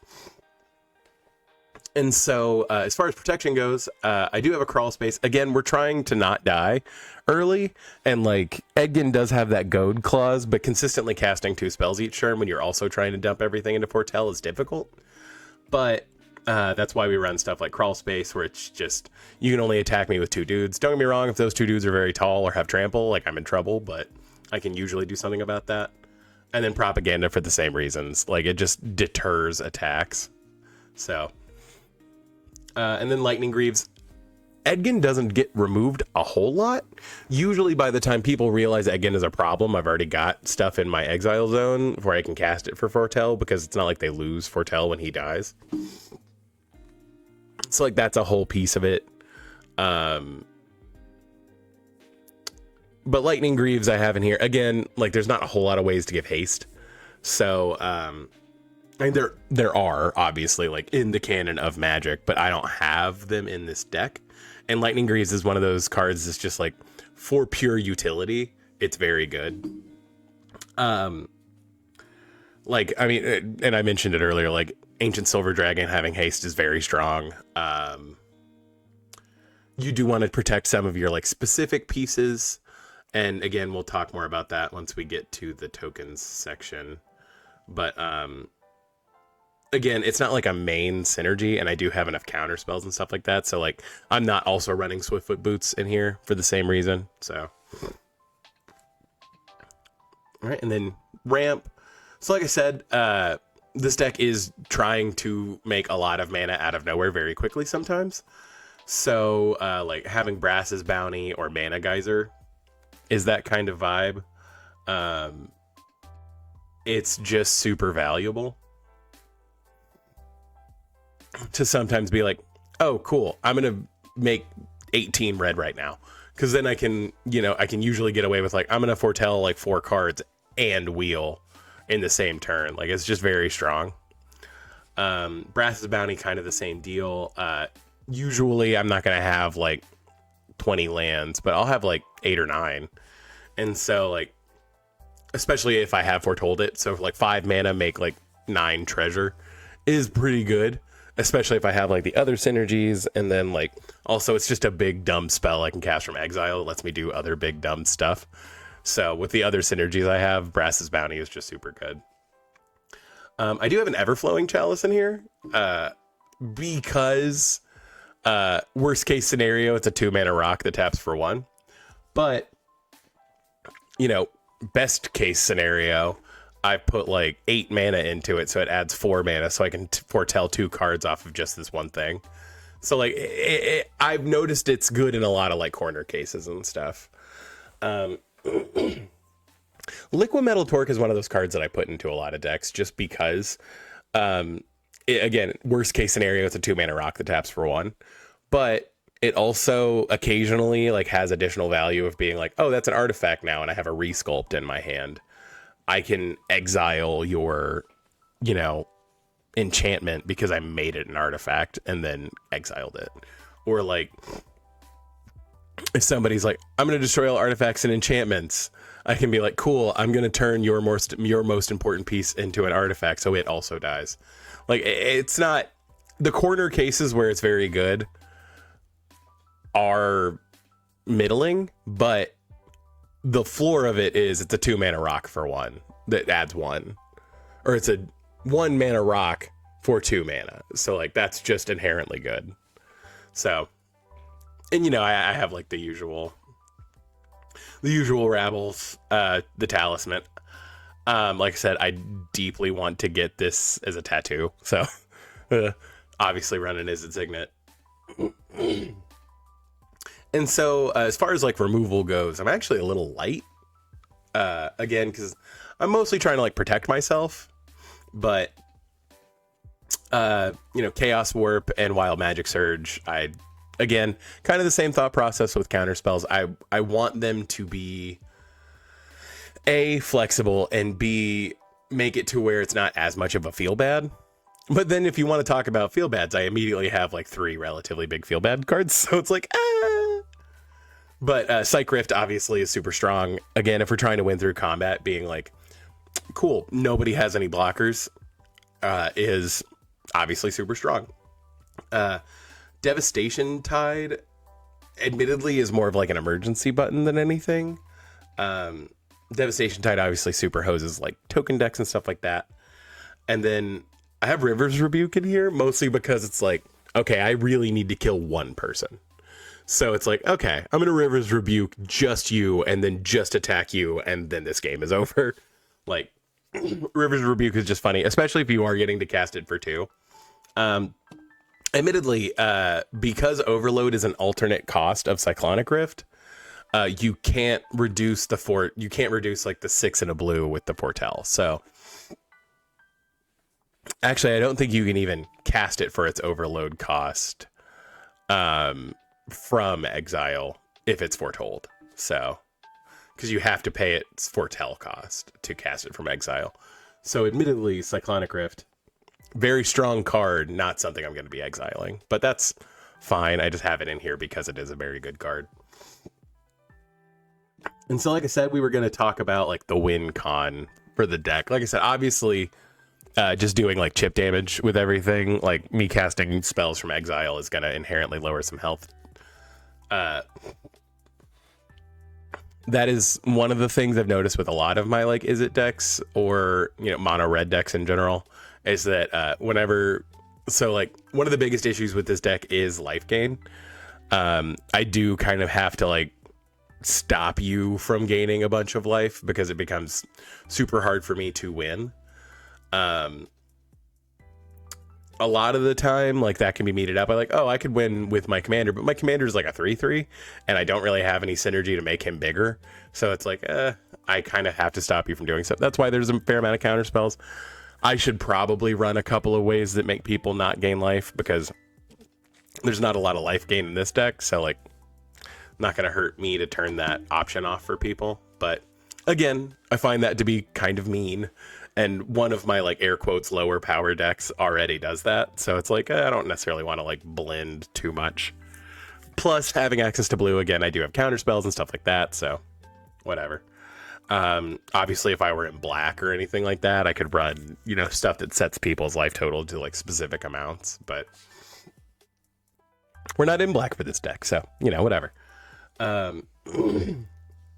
So one of the actual like win cons, and something that I will make tokens of and copy with like Rite of Replication or Sublime Reclamation, or, one of the clone. I think I have just the one clone, Glasspool Mimic, is Docent of Perfection.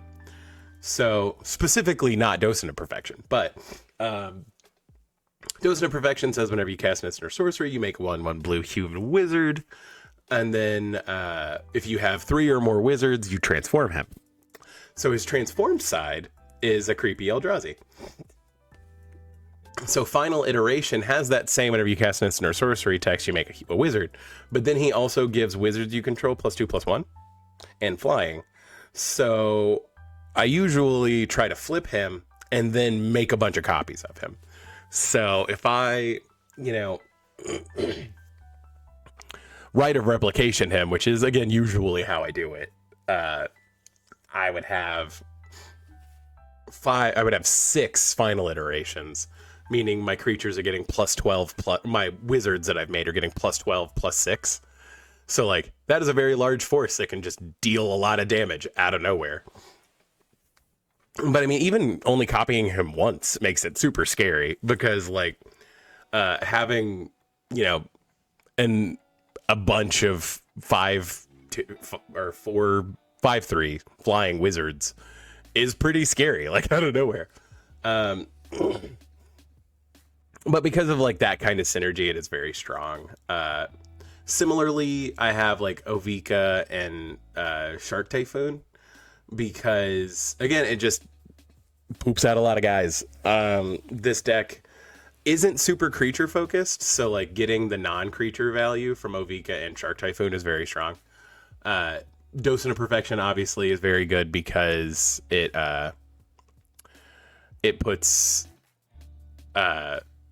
it's just triggering off of instants and sorceries. And don't get me wrong, this deck is very instant and sorcery focused because it's an Izzet deck and it's hard to get away from that. But having the other pieces is very good. And then again, similarly with tutors, Invert and Invent, because you can cast it for 4 mana, is super good. You get an instant and a sorcery out of your yard. if I wasn't worried about like infinite combos and stuff like that, because I don't necessarily want to put infinites into decks, just because I would rather win, through the value of it. But invert and invent, you can tutor Mana Geyser, and then it's a one red copy target spell, and then 3 to buy it back. I can't remember what that card is called right now, but with invert and invent, you can get both pieces of that with one card, so that's super good because you can copy Mana Geyser and buy back your copy. Buy back the spell that's letting you copy it. Get all the mana from the initial Mana Geyser, assuming that's at least 7.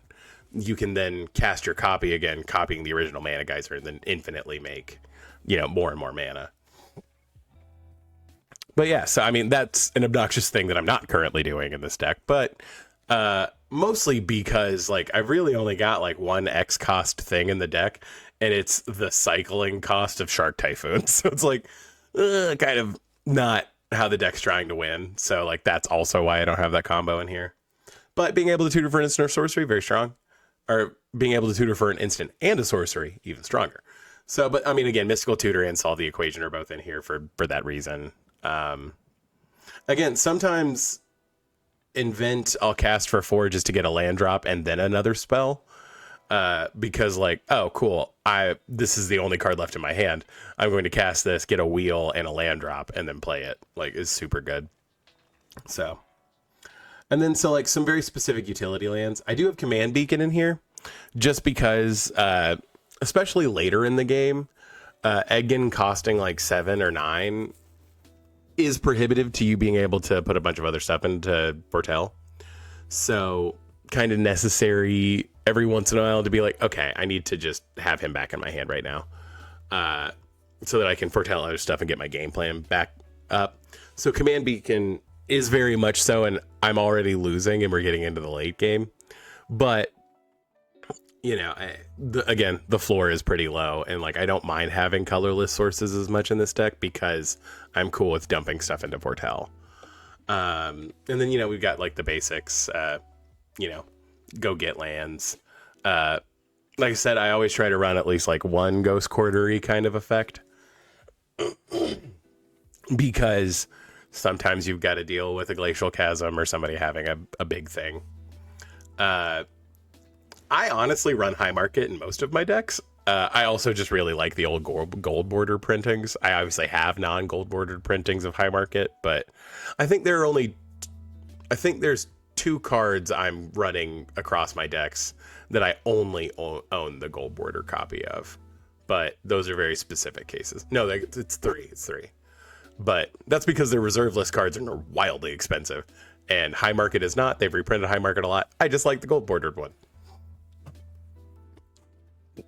This was pre-Magic 30 whenever they printed Magic proxies intentionally and they weren't exorbitantly expensive. But I do just like High Market in general as a card. Because sometimes people are like, I want to steal your commander. And sometimes you're like, no, I'm going to sacrifice him, gain 1 life, and then you don't have them. And so like I do put High Market in several decks.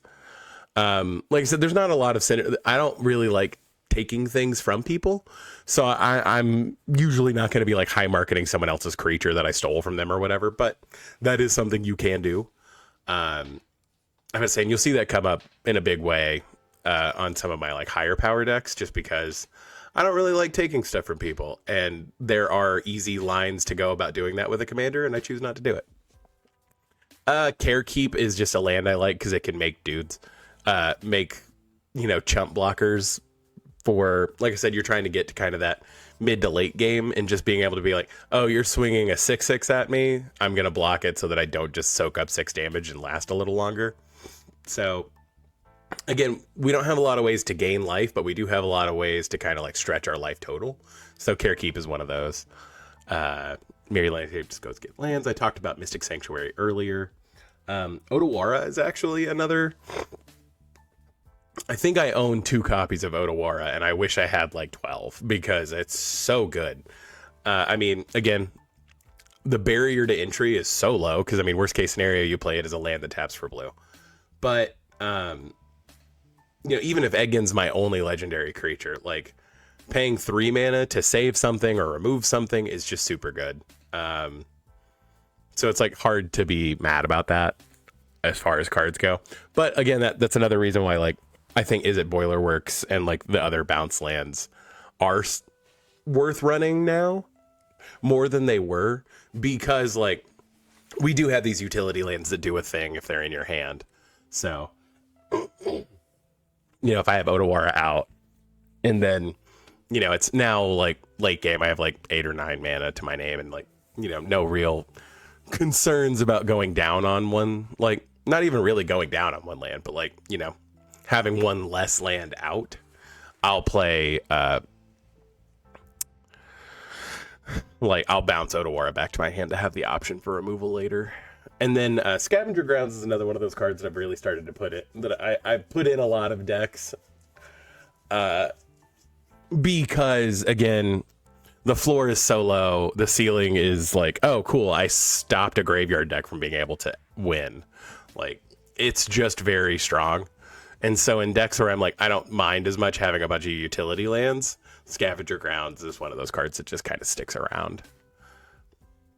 And then to the eponymous value section. This is probably my favorite card they've ever printed. Like, this is stupid and awesome, and I love it. Like, Crackling Spellslinger is just the fact that they keep putting Storm on stuff. Like, it's insane, and it makes me very happy. Like, just the next instant or sorcery spell you cast has Storm. Like, I love that Storm, it was such a boogeyman that they were like, we could never print more cards with this. And now that they're starting to really play with it, and they're like, it's not that bad, it makes me very happy. I love Storm. I actually run Crackling Spellslinger in another deck too, and it's because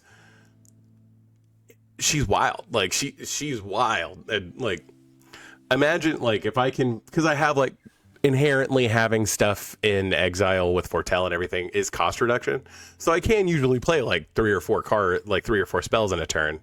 So Crackling Spellslinger being one of them, and then like even, I mean, like not even unrealistically having Brass's Bounty have Storm, like cool, I'm gonna make 36 treasure right now, is obscene. Leyline of Anticipation, actually having Flash in this deck is very good, because Foretell specifically says you may cast a spell on a later turn. So the turn you foretell something, you cannot cast it. So if you have Leyline of Anticipation and you had the mana and it's a spell you wanted to play relatively quickly, or you wanted to be able, you can use Leyline of Anticipation. And also like this, the inherent value of being like, cool, I'm gonna get this for free on like turn 0 is really fun. So like I just really like Leyline of Anticipation, and it does kind of fill that void of like, I need to board wipe right now, and I put something into Foretell last turn, and as it turns out I really need it now. That's a way to do it. Metallurgic Summonings kind of fills into the token category, but I file it under value because it does, randomly have the ability to just be like, cool, pick up your graveyard and put it back in your hand. But pick up all the instant sorceries out of your yard and put them back in your hand.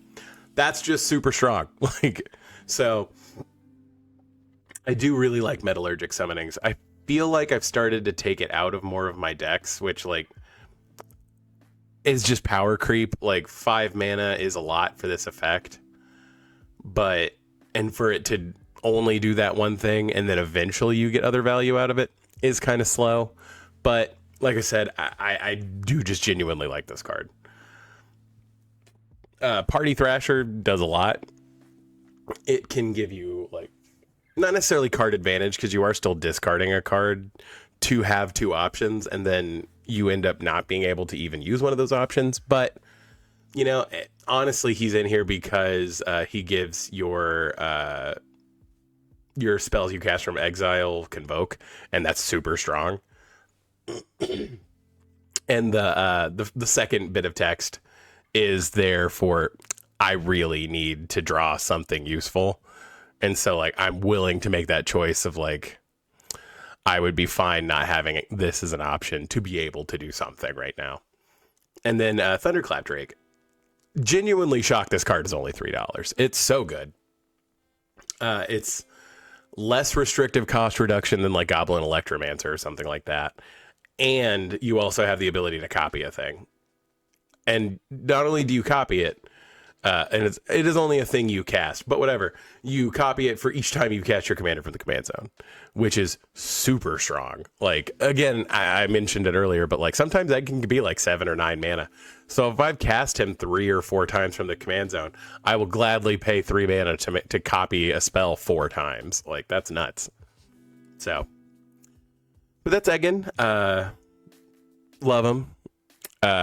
This is just a silly deck that I like. Like, it's not amazing. It takes forever to get its win con off, but it can usually pillow fort and like control the board enough for a while until it can just start doing like these crazy haymakers. So like, is it a super focused and like fast or strong deck? No. Is it just like a goofy thing that I like to bring out because it's like, watch me create a Rube Goldberg machine of value until I eventually have enough value to kill everyone? Yes, that's exactly what it is. And that's very is it, and I love that. So it'll work. Alrighty, so on to deck number 3 as we're about to hit 2 hours of sitting here. But this is my budget deck, actually. You'll see a lot of content on YouTube and stuff like that. I know that the professor makes stuff that says like, hey, I want to make a like updated precon, or like, could I make a better precon for the same amount of money that a precon costs? And so that was kind of my approach for Henzi, because I know he was a precon commander. And like, even looking at my list, a lot of the stuff from that precon I kept in the deck because it was super good. But I do genuinely think that there were some like notable misses in here where I was like, why would they not put that in here? It costs nothing and this card is nuts. So like, that's kind of how I end up with it. Also, we have several friends in like up at the store that I play at where they have Henzi decks, and it's like, it's all Archons of Cruelty, and like, it's just like, I didn't want to go that route with it, but I do really like Henzi, and I wanted to build a Jund deck, but like, you can make a very expensive Jund deck as it turns out. So, we kind of took another route where I was like, I would rather build like a budget silly deck and then make it work, because there's a lot of cards in these colors that I just like. But you can read in the primer, like, I have the link to the other deck. I technically have it unlisted, meaning you can't find it in like searches and stuff. But if you go from the link right there, it'll take you directly to it. And that's like the budget check. And actually, I think right now the budget check is a little bit off. I think it might be more expensive than that currently. But I realized I could just go over here and do it. So why am I trying to copy and paste that? But yeah. Let's see how much it costs right now. Yeah, so it's $42 right now. So I actually do need to go in and like edit it a little bit to get it back down. But that's kind of the ever brutal bouncing back and forth of this. But like, I think the most expensive card in the deck is Phyrexian Reclamation. Like, I'm pretty sure Phyrexian Reclamation is the most expensive card in the deck. Just because it's a bonkers good card in this deck. But like, yeah, like the land base is pretty basic, but like I said, the individual things about the deck are just super fun. So let's rock through it. And yes, I didn't mention it earlier, but I am kind of OCD in the fact that I've like even mentioned what the decks are sleeved in, because I'm crazy. Also, I just really like I'm a huge proponent of the KMC perfect inner sleeves. I've been using them for years, and I actually prefer the KMC inner sleeves to Dragon Shield's inner sleeves. So, but and then I use Dragon Shield sleeves for everything else. So, but yeah, so let's get into it. So Hinsey,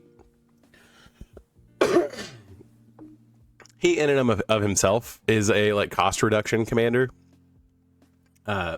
Blitz is a mechanic from Streets of New Capenna, where basically you can pay an alternate cost to play a creature for like usually cheaper. I think in some cases it was more expensive, but it basically that creature gains haste, and then you sacrifice it at the end of turn, and then when that creature dies, you draw a card, basically. So yeah, you can see why this would be potentially obnoxious. Hinsey specifically says creatures you cast, or creature spell you cast with mana value 4 or greater has Blitz. The Blitz cost is equal to its mana cost. And then at the bottom it says, Blitz costs you pay cost 1 less for each time you've cast your commander from the command zone this game. So,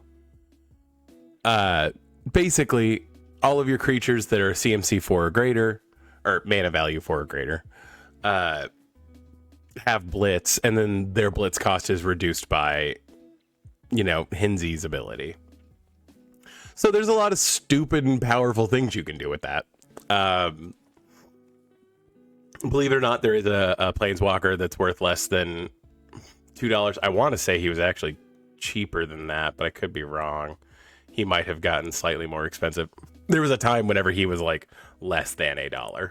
Like he was, yeah, I think this is glitching out. That's weird. But yeah, he's dirt cheap. And honestly, like, I think I'll occasionally make the 3/3s with him, but like he's pay 5 mana, draw cards equal to the greatest power among creatures you control most of the time. I don't think I've ever gotten his ult off, ever, because I usually play him. I might make like a beast just to be able to use his draw ability more if I feel like it's safe enough to do that, but 9 times out of 10, it's 5 mana draw cards equal to the strongest power you control. In this deck, actually, that does come up a little bit more because, you could play Garruk, make a 3/3 to protect him, and then the next turn, whenever you do blitz a card in that has a high power, then you can draw the cards. But again, that's pretty circumstantial. So let's actually, I just realized I need to put this in types and tags. So we'll see Garruk again in a minute, but. So yeah, we've got some real. So Indra's Forerunners is my like Craterhoof behemoth at home. We'll talk about Craterhoof, but I mean, if you don't know, it's kind of a boogeyman of Commander. Like people in games with Craterhoof pretty often. But Indra's Forerunners does kind of a very mid interpretation of that.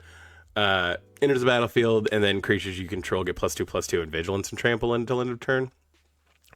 Vigilance isn't terribly useful in this deck because you end up sacrificing most of the dudes that you create, but it's not nothing. So like, But honestly, it's in there because there are actually ways to loop him, so you can give stuff +4/+4, +6/+6.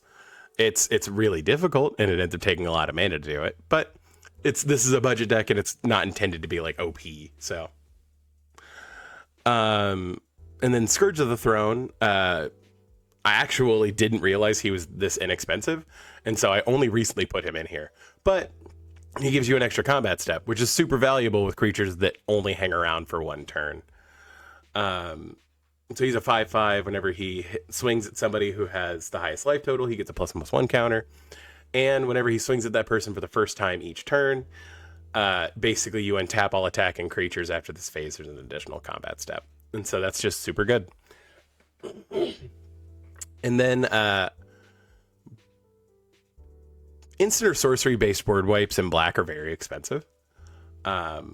Or they're unusable. Those are like the two options. They're either so expensive that it's like kind of prohibitive to use them, or they're so expensive that like you can't afford to use them, especially in a budget deck. So I've got two options for it here, and like they're both pretty good. So like I have nothing to complain about.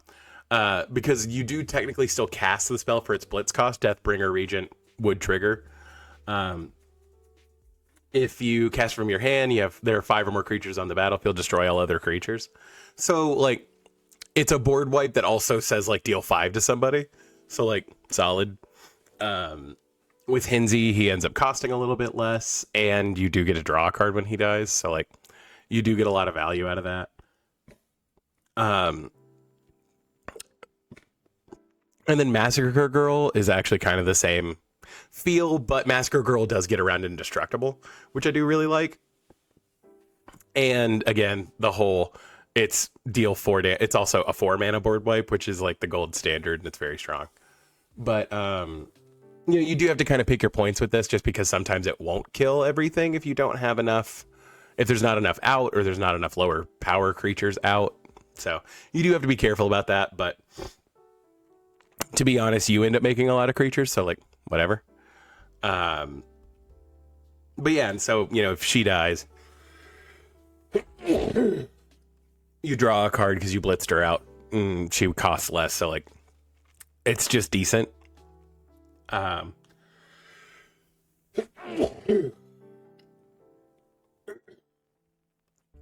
Sorry, y'all. Allergies. Here, give me one.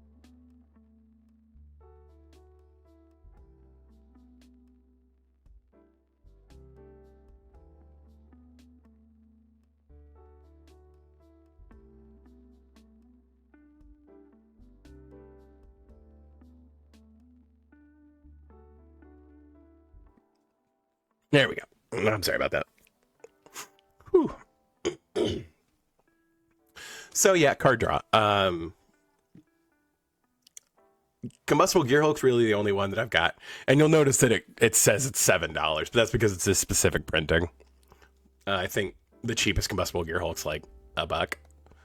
Here, I can go check that. Yeah, 50 cents. So super within budget. But whenever he enters the battlefield, choose a player or choose an opponent, and then basically you draw 3 cards, or the opponent chooses to make you mill those 3, and then they take CMC. They take damage equal to the CMC.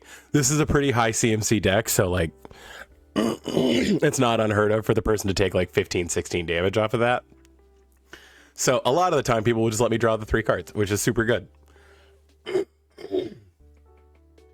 And then so I do have a couple of casualty cards in here. Again, because you're going to sacrifice the creature anyway, if you have the ability to get some extra value out of it, super worth it. Also, Cut of the Profits, because it's casualty 3 and Hinsey is a 3 cost, and we don't mind recasting Hinsey because it makes our other blitz costs cheaper. Cut of the Profits is just super good. Like if I need to refill my hand, I'm okay with putting Hinsey in the meat grinder. We talked about Garruk. And then so Garruk's Uprising, which is like, it's just one of those cards that like whenever it printed, I was like, this is going in like most of my decks. Great. But so, I mean, you draw a card for every creature you play with power 4 or greater. It also just blanketly gives your creatures trample, which is super good. And then when it enters, if you already have a creature with power 4 or greater, you draw a card. So like, it's just doing all the things. It's super good. And so Greater Good, this might actually be one of the reasons the deck has gotten more expensive, because I think Greater Good has gotten more expensive. Okay, so the cheapest version's $3. That tracks. Yeah. There was a very brief time where Greater Good was under $2. And those were the good days. But Again, obviously super strong in this deck because, again, if you're already going to lose the creature anyway, sacking them to greater good and drawing the cards and then discarding a couple, not a bad trade-off. To be fair, if greater good is the reason this deck is so expensive now, because Phyrexian Reclamation hasn't really like changed how expensive it is. I don't know what I would take out to replace greater good. That's the problem. And I don't really want to make this land base any worse. It's already kind of a struggle. Lifecrafter's Bestiary, you can tack on green to... You're already getting cost reduction, so like adding a green to a creature's casting cost to let you draw an extra card is just fine. And like the scry at the beginning of your upkeep's nothing to sneeze at either. I was going to say, this was comedically referred to as a Pokedex whenever it first came out, because I always thought that was funny. And so it's just a good card. I just like it. Like I said, you do end up making a lot of tokens sometimes, and that's because of cards like Kaldaya Guardian. Whenever it or another creature you control with mana value 4 or greater dies, create 2 citizens. So most of your creatures, except for Henzi and then like a couple of dorks, are CMC 4 or greater. So you will make 2. You'll make 1/1s. And that's actually super good because the blitz of it all ends up with you not having any creatures except for Henzi. So being able to put out chump blockers and everything is very strong. So another thing that's just fun about this deck is that you don't care about Exert because you're going to sack the creature anyway. It's not going to stick around, so it doesn't matter if it doesn't untap in your next turn. So Champion of Veronis just lets you play one of your other dudes for totally free, and then you sack Champion of Veronis and you draw a card. Like that's just nuts. And the creature's not even like tapped and attacking with it. It's just good. Like it's just really good. I think I played like Izoni, who we'll touch on in a minute. The first one that whenever she enters the battlefield, you make insects equal to the number of dudes in your yard. I'm pretty sure I played Champion of Veronis, exerted him into somebody who was going to be able to block and kill him anyway. Played Izoni, sacrificed Champion of Veronis to get the extra insect, draw a card, and like it leads to really interesting lines that I just like. Industrial Advancement is one of the cards that was in the precon initially, and it's just really good. Like, because you can stack the blitz triggers, this can trigger first and sack the creature before their blitz trigger happens, and so it's just more value. So basically, at the beginning of your end step, you sacrifice a creature. If you do, look at the top X cards of your library, where X is that creature's mana value. You may put a creature card from among them onto the battlefield, put the rest on the bottom of your library in a random order. Again, our mana values are going to be pretty high in general. It's just going to give you free value. Again, a big issue this deck runs into is just not being able to chump with anything, because a lot of what you have, is going to die at the end step. So, so being able to put up more creatures is just good. Rush Rebirth is kind of in that same vein. Again, if you can pay 2 more mana to like choose a creature, and then whenever it dies, search your library for another creature, is super good. Like, just in general, because you know your creature's gonna die anyway. Like, it's just really valuable to add additional stuff. And so because we're putting a lot of stuff in our yard, we do have a lot of ways to get that stuff back.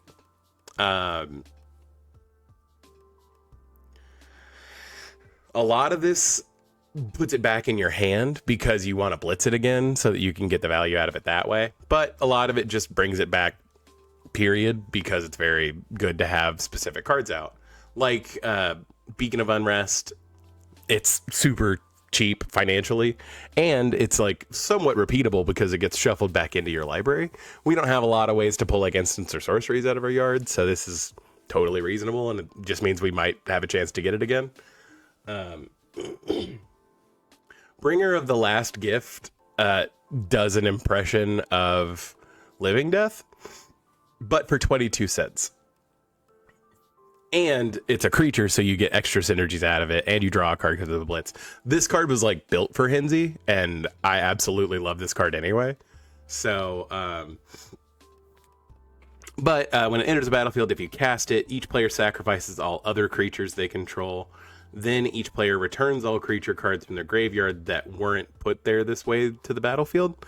So basically, again, because your battlefield's going to be kind of barren, you're going to potentially only sack Henzi, maybe a couple other cards, and there are other sack outlets in the deck, so like you can really stack this against your opponents.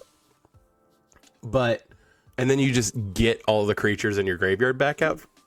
So like it's just super strong, and it presents situations where you're like I'm gonna loop Bringer the Last Gift every turn for the foreseeable future.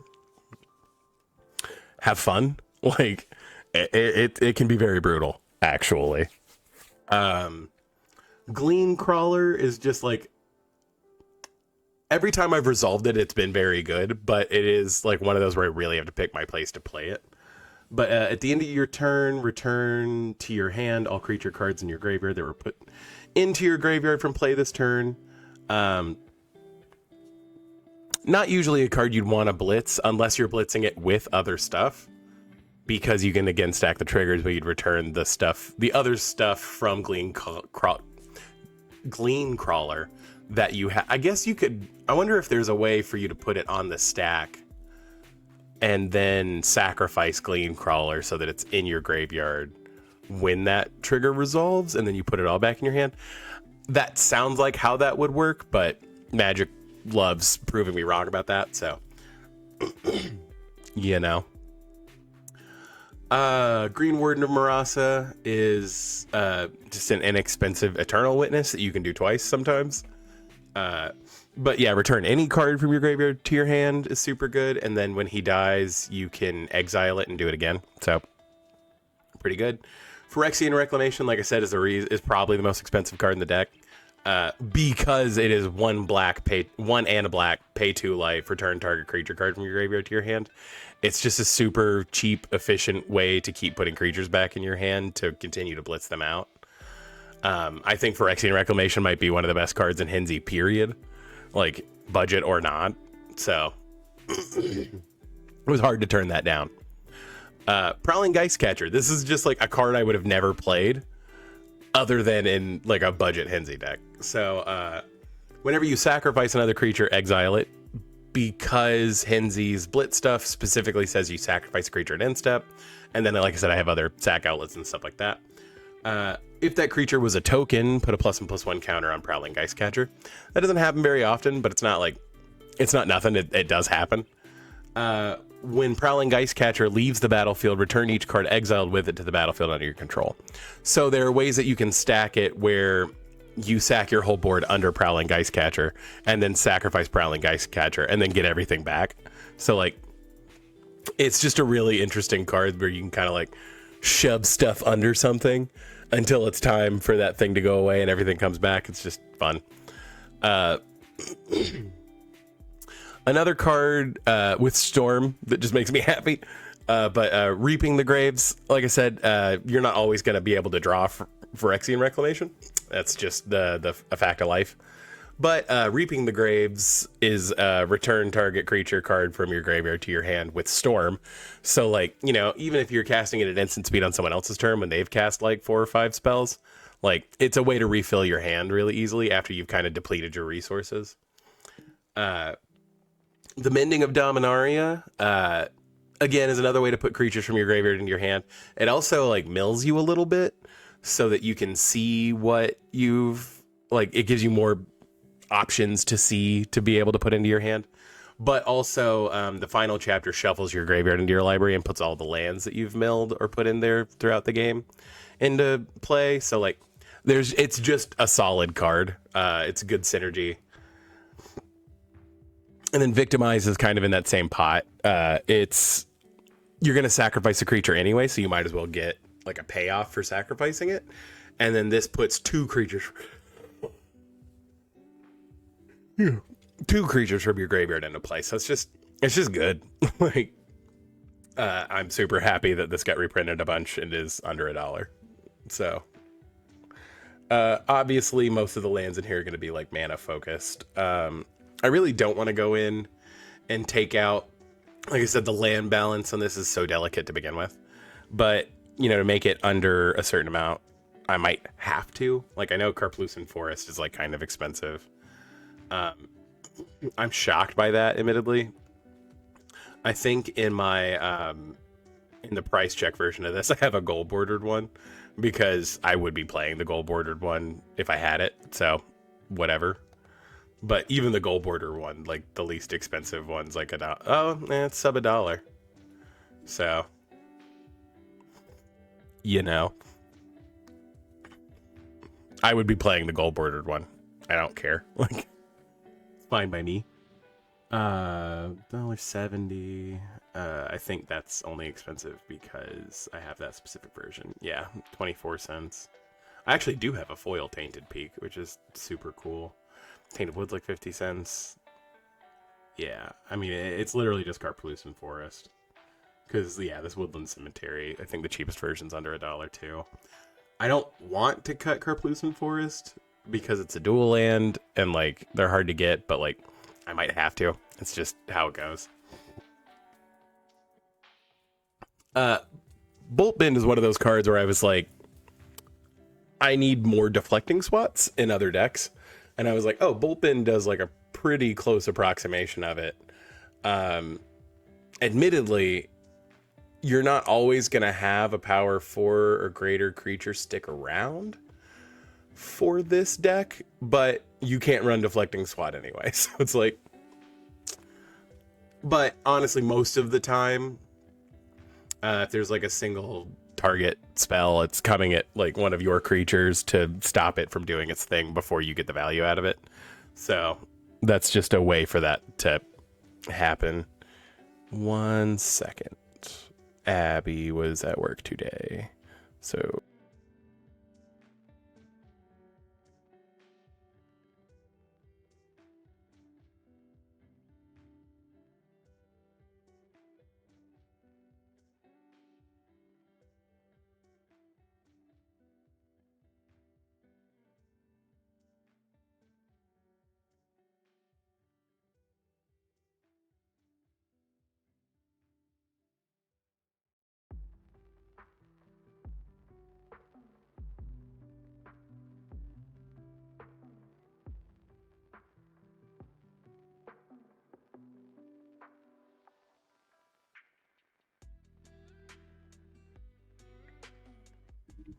sorry about that, y'all.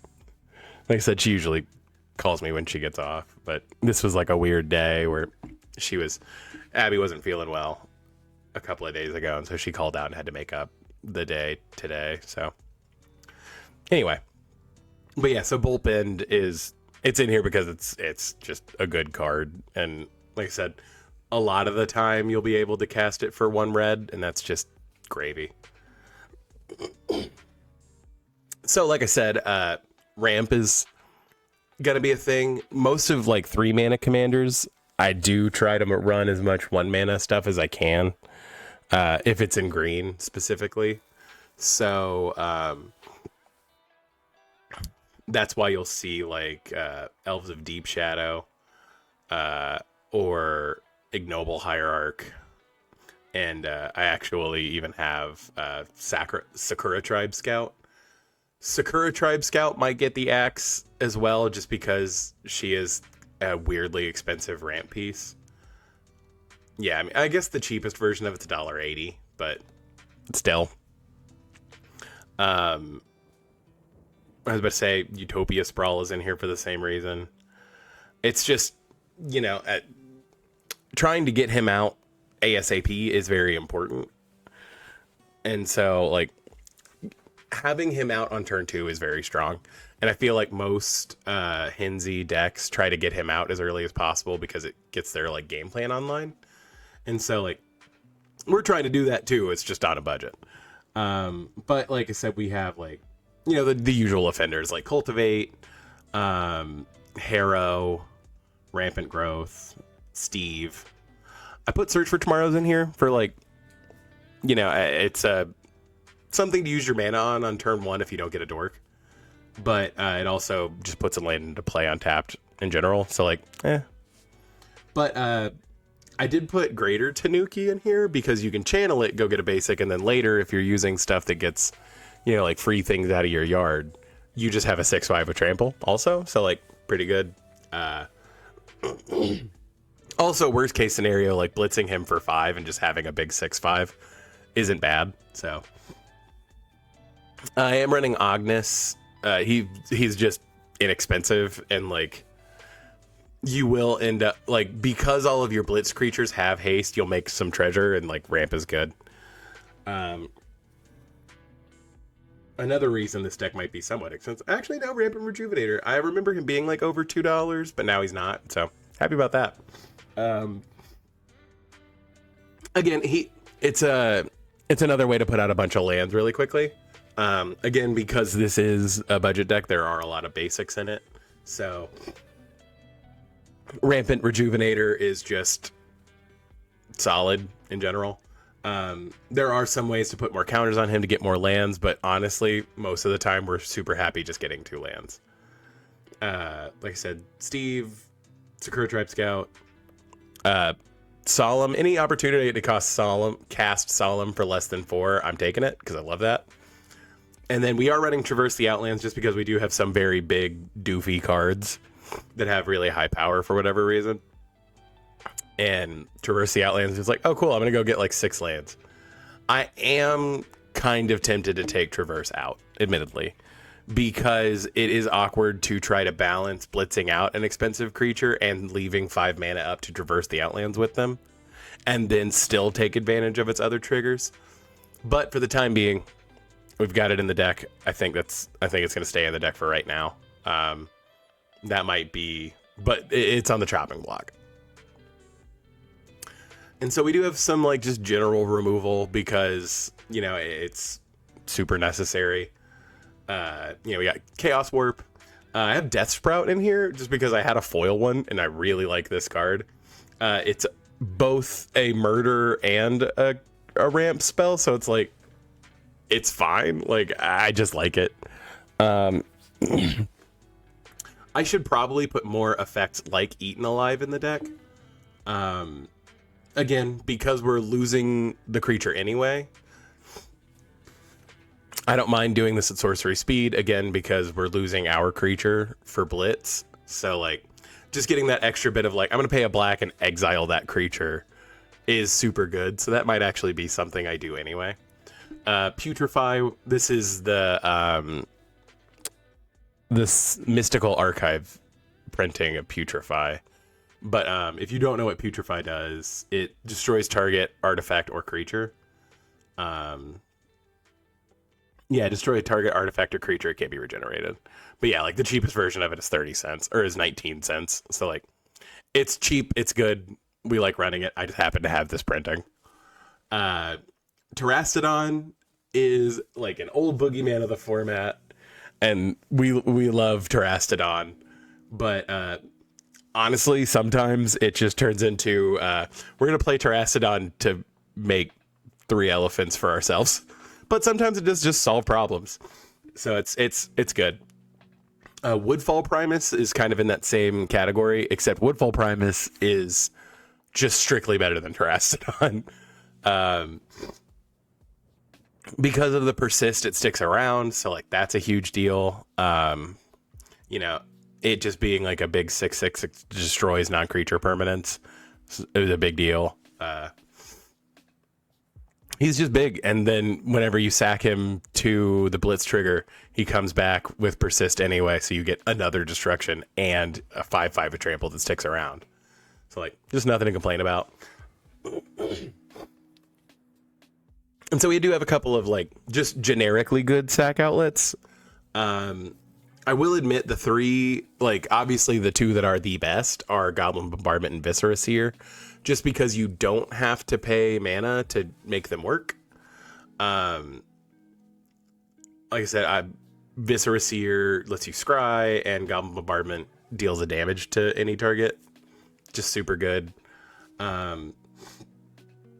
But like I said, if when we're gonna lose the creature anyway, we might as well get some value out of it. So like Evolutionary Leap is super good because you sack a creature and then reveal cards from the top of your library until you reveal a creature card. Put that card into your hand. The rest. So it's basically tack a green onto any creature dying, and then you can replace that creature to have something to blitz next turn, and that's just super good. Perilous Forays is tack a colorless onto any creature dying, and you get to go get a basic.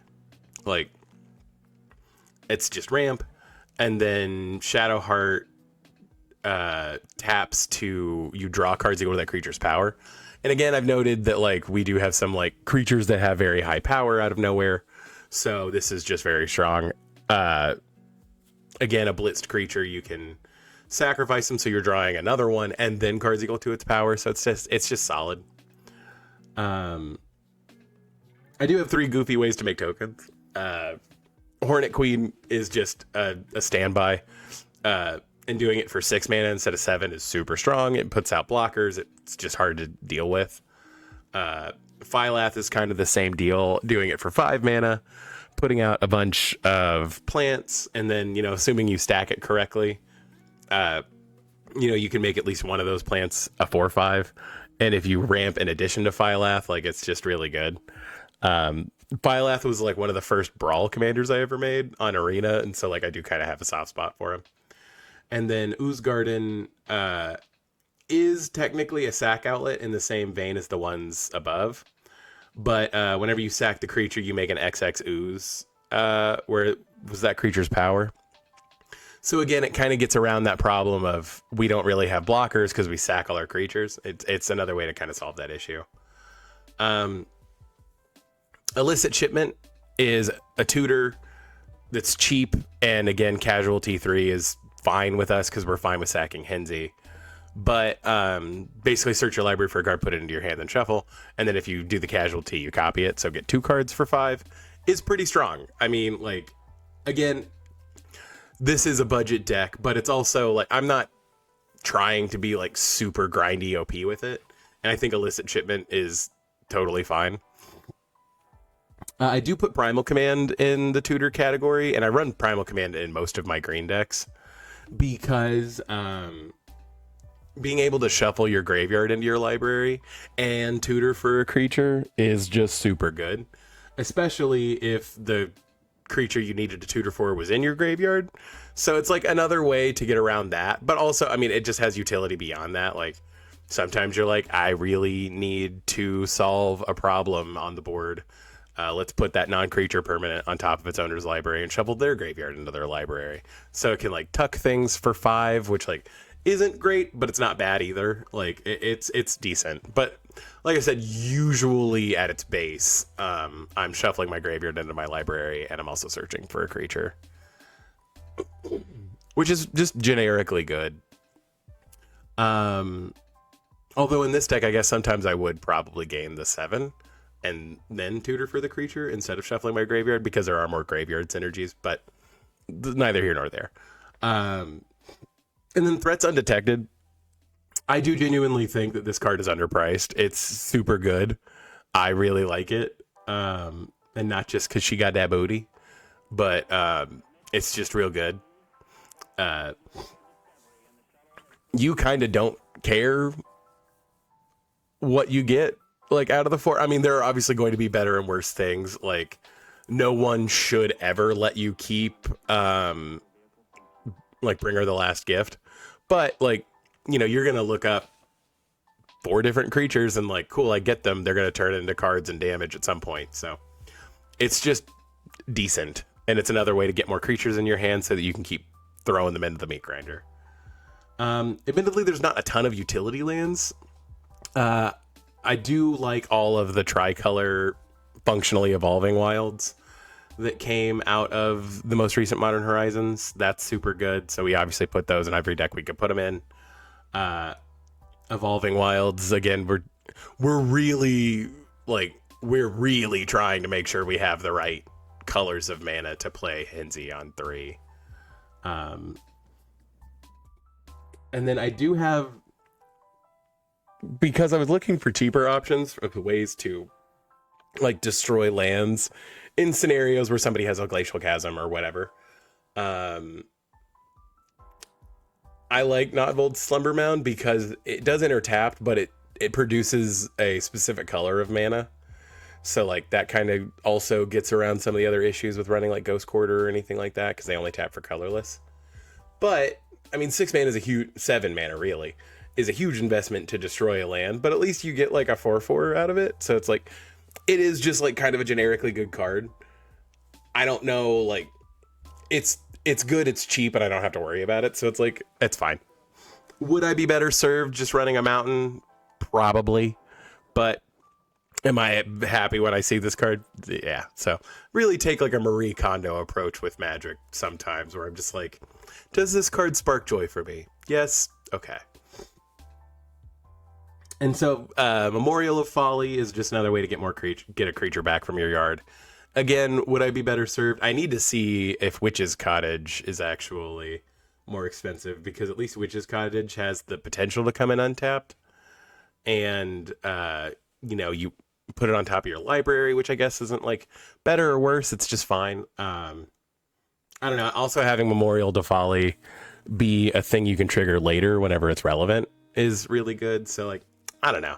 I'll look more at that and play test with it more. I don't think I've ever actually cracked Memorial to Folly, but I've also sat with a Witch's Cottage in my hand, like, and not had a target for it and played it anyway. So, whatever. Okay, and then the ever-present value stack. So, actually, for this deck, the value stuff does kind of cover a wide gamut. So, for example, like Daemogoth Woe Eater, his top text does not matter to you unless you bring it back with other things, and then you sacrifice him and you don't care. So at the beginning of your upkeep, sacrifice creature. Whenever you sacrifice Daemogoth Woe Eater, each opponent discards a card, you draw a card, and you gain 2 life. So obviously that's a huge trigger. Whenever you sacrifice him, which you'll do with Blitz or one of your sack outlets, and he's a 7/6 for what is functionally 3 mana for you. So like, this card's just doing everything it can for you, and that's awesome. I mentioned earlier, like Izoni. Izoni is a sack outlet, and a way you gain a little bit of life, you draw a card. That's super good. And then when she enters the battlefield, like I said, you make a 1/1 black-green insect for each creature in your graveyard. You're going to have creatures in your graveyard. It's just a thing with this deck. So like Izoni is just kind of like fitting all the bills, right? The only thing she doesn't really fit is having like a weirdly high power. But she puts out a bunch of blockers. She gives you an opportunity to sack stuff to draw cards. Like she just fills a lot of slots, and it's really good. Here, I guess I could highlight her, right?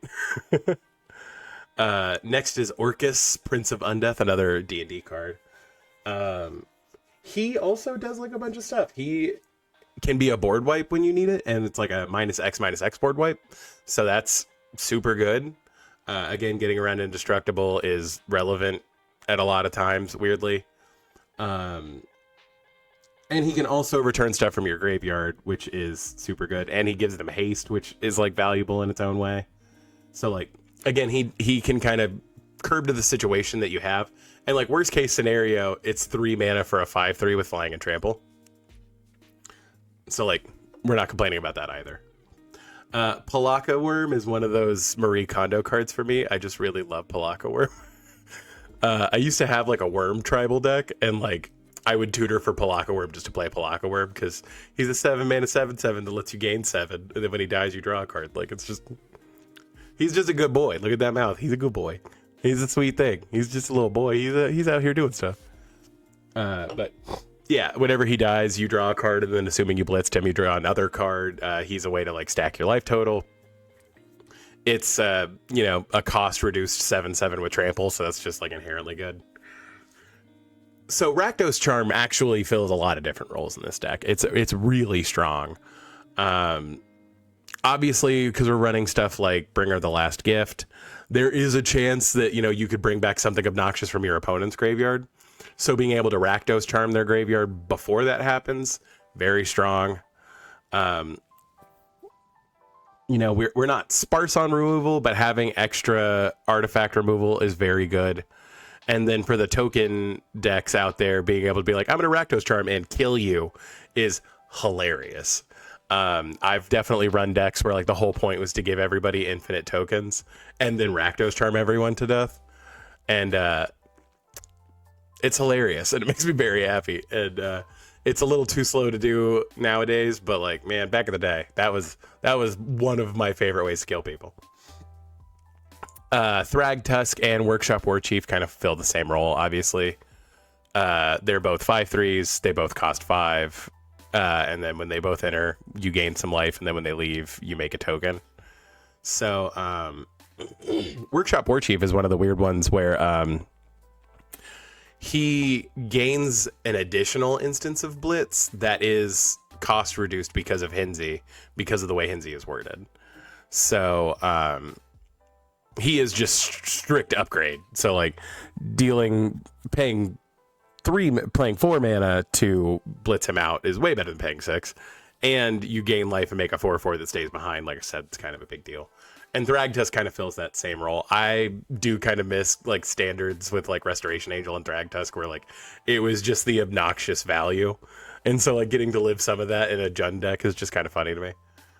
And then Zaitor's Envoy is it's just good. Like it's more card advantage. It's a blitz thing.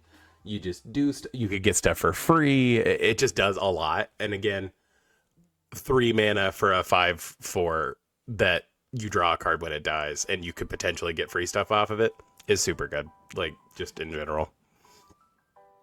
And that's Hinsey. Like I said, that is my budget deck.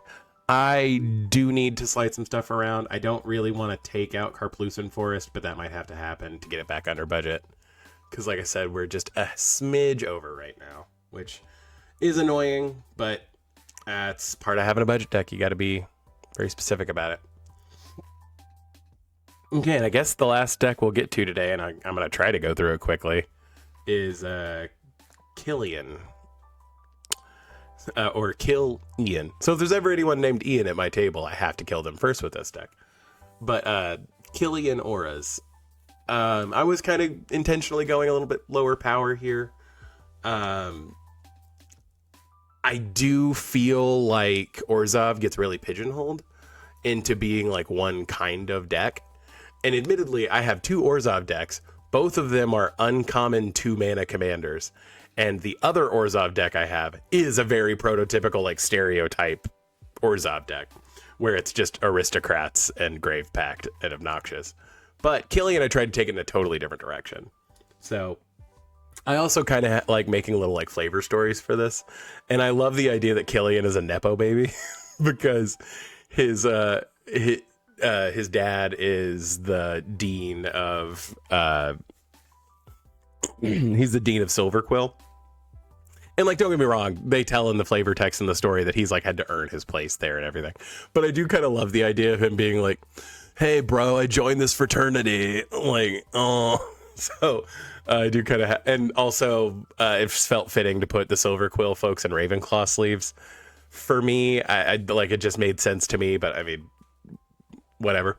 But yeah, so if you don't know, Killian, he is a 1 and a black for a 2/2 lifelink and menace creature, and then he says spells that you cast that target a creature cost 2 less to cast. So, like I said, I do have this currently up as like an auras deck because making your auras cost less is very good. But there are a lot of like non-aura cards that also like synergize with him that I'm running, so we'll get there. But we'll start with the beats category.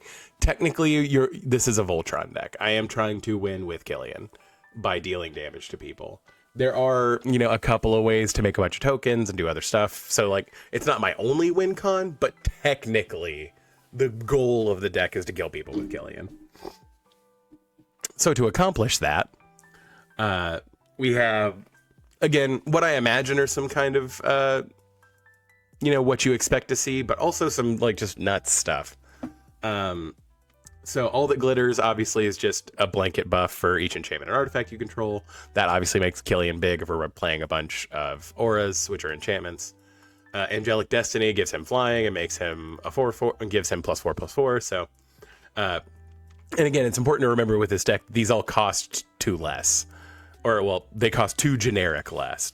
So for a white and a white, you make Killian a 6/6 with flying, and he's also an angel. Like, and he already had menace, so like, he's obnoxiously strong at this point. And then if he were to die, or I do other things with it, I return Angelic Destiny to my hand, so I can do it again. Eldrazi Conscription, because doing Eldrazi Conscription for 6 and making him a 12/12 with Trample and Annihilator 2 seems awesome. And every time I've ever done it, it has been awesome. It's real brutal. It's real brutal, but it's fun. It's super good. Hallowed Haunting, like I said, there are a couple ways in here to make spirits. Or not spirits, but as ways to make tokens. And Hallowed Haunting is very strong. There are a couple of like enchantments that I can kind of loop. And so like I'm going to make like 2 or 3 spirit clerics this turn. They basically see each other and buff each other. So like sometimes you can just be like, oh, I have like, 10 spirit clerics that also have flying and vigilance, which is insane. Like, ugh. And so like Hatred is like a weirdly spicy card. I've had Hatred like in my collection for a while now. I think I bought it for like $3 or $4. Like, it was not expensive when I bought it, and now it is, because it's a weird reserve list card. But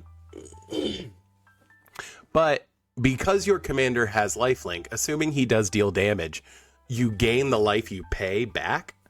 So, you pay 19 life to make him a 21/2 with menace and lifelink. Assuming that hits somebody, they die because of commander damage, and then you gain 21. So you go back to your starting life total +2. So it's a super good card. And again, in this deck, it costs 1 black. So it costs 3 mana to kill a player and gain your life back. And that's nuts. And then kind of filling the same role as All That Glitters is Idolized. I was super happy when they printed this card because I was like, yay, more triggers of that. Love that. And so Idolize says whenever this creature attacks alone, it gets +X until end of turn, where X is the number of non-land permanents you control. Obviously, that's slightly better than All That Glitters for our purposes, but there are some downsides to that, obviously. If I wanted to attack with more than one creature, Idolize gets shut off. If I needed him to survive like a Blasphemous Act or something like that, Idolize gets shut. Idolize doesn't help. So there are, checks and balances on how good Idolized is. But I think Idolized and All That Glitters, that's why I have both in the deck, because they both do different things similarly. They do similar things differently. And then I have Skyblade's Boon, again, because I was mostly looking for ways that like are repeatable auras, because auras can be really bad. Like, it leads to 2-for-1s because your opponents can like, I'm going to path to exile your commander, and then you lose your commander and the enchantments on it. And so like, it is kind of a bummer when that happens. So having a couple of enchantments that like recur themselves is really good. This one in particular gives him +1/+1 flying, so he's now a 3/3 with menace lifelink, and then he would gain flying. So he just becomes even harder to block. And then, if it's in your graveyard, you can pay 3 and put it back on. So that does not get a cost reduction, but it's still like a repeatable way to do it. And then I do have, like I said, the D&D Secret Lair was cool. And if I can put the Duke from Bridgerton into a deck, I will. But auras you control have Exalted. Kind of the same flavor is what I was talking about with the clues having Exalted in my Alquist deck. You do have a bunch of auras, and it will just occasionally be like, oh, cool, I'm going to swing with just Killian, and now he's getting +8/+8 because I have 8 other auras out. And it's like, cool, I have you dead in like, I have you in a much shorter clock than you once had. Also, wow, I was not aware that his specific card was so expensive. That's pretty cool. That's pretty cool. But you'll notice that, like, for this being a Voltron deck, this is actually pretty low. Like, I've only got, like, what are functionally 6 ways of, like, dedicatedly boosting his power. And that's because the other auras in the deck are more annoying. Because I kind of like the inevitability of Killian. I don't really... I kind of prefer using auras that, like, police the board and then getting value from that. And so that's how I play it. And we'll get more into that, obviously. But board wipes consist of like Doomwake Giant. I think any Enchantress deck that has black is probably running Doomwake Giant. That being said, I have a 5-color Enchantress deck that doesn't run Doomwake Giant, but pay no attention to the man behind the curtain. Doomwake Giant's just really good. It's one-sided board wipes. We love one-sided board wipes. Whenever it or another enchantment enters the battlefield under your control, creatures your opponents control get -1/-1. So again, gets around indestructible. Very just one-sided, mean, and good. Toxic Deluge, you pay X life. You're not really worried about the life as much in this because you're gaining life. So not as big of a deal to pay a bunch of life to kill everything. And again, it's -X, so it gets around indestructible. It's just very good. Winds of Wrath is, again, we love one-sided board wipes. And not that our whole board is going to be enchanted, but like Killian should be. So destroy all creatures that aren't enchanted, they can't be regenerated. This is also funny because if you have like a particular aura that, like, for example, says that like a commander, you have it on someone's commander and they can't activate their abilities or whatever, or they're like a dark steel, they're like a 0/1 insect that have no other abilities, they won't go away because they're enchanted. Mind you, with dark steel mutation, it's indestructible anyway, so it wouldn't go away, but whatever. It's just funny that like some of your stacks pieces will remain because of Winds of Wrath, so that's like why it's in the deck. But then the card draw suite in here, I need to find more ways to draw cards in this deck. That is like one of the biggest issues, is not being able to draw enough cards. And like I have 9 here, but I've got some in the value section. So like it's not that I don't have any other effects to do it. It's just like it's super important. Archivist of Ogma is just one of those cards that like it's just generically good. It's also like I can flash it in as a blocker. I can do just, he's just solid, and like this deck just needed the value more than anything. Core Spirit Dancer is in here because it specifically says whenever you cast an aura, draw a card. I don't feel like that's shocking. I don't even usually enchant Core Spirit Dancer because I just want to draw the cards. And you'll see SRAM here for the same reason. I think there's literally 1 equipment in this deck. No, I think and it actually, I guess there might be 2 or 3, but it's all about those auras, baby. We're gonna get triggers off of the auras. Mangara is kind of a way to stop people from swinging at you. It lets you draw cards. It's an opportunity to draw like 3 cards per turn cycle, so it's just solid. Mesa Enchantress, again, whenever you cast an enchantment, draw a card. We're gonna play that. Necropotence is just one of those cards that like it will take any deck and then put them in just like a better position. Again, we don't care about the life gain. What we care about is the cards. And again, because this deck needs card draw, like Necropotence is just strong. So if you don't know what Necropotence does, you skip your draw step, and then whenever you discard a card, you exile that card from your graveyard, because the last line of ability on this card is so strong they had to make it way worse. But so you pay 1 life and then exile the top card of your library face down. Put that card in your hand at the beginning of your next end step. So basically what that says is at the beginning of your next end step, you can pick up a bunch of cards that you paid life for. So it ends up being like a 1 life equals 1 card trade-off. This is obnoxiously strong. Like in general, I love Necropotence. I could probably spend a whole 3-hour stream talking about how good Necropotence is. Absolutely love it.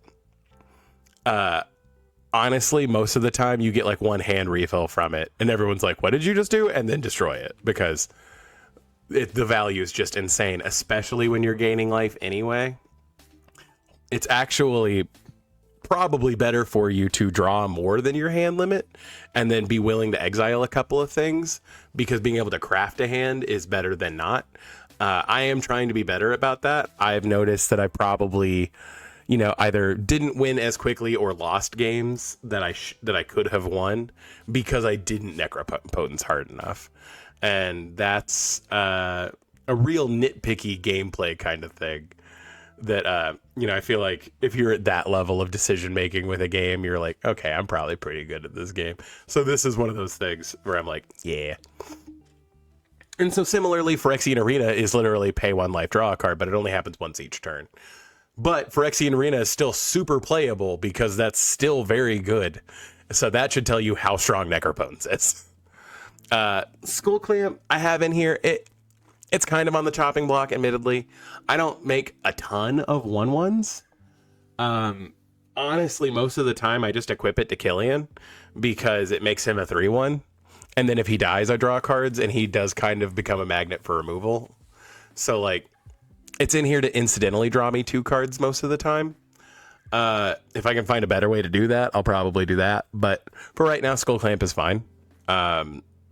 It's not like a guaranteed to stay in the deck, though. Again, I talked about Sram, it's just a way to draw cards. And then Well of Lost Dreams is whenever you gain life, you can pay that much mana and then draw cards.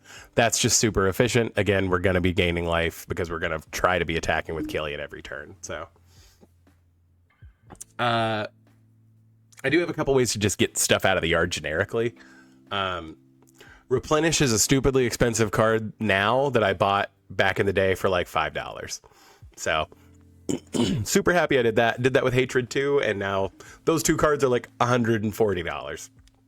And I think I spent a grand total of $10 on both of them.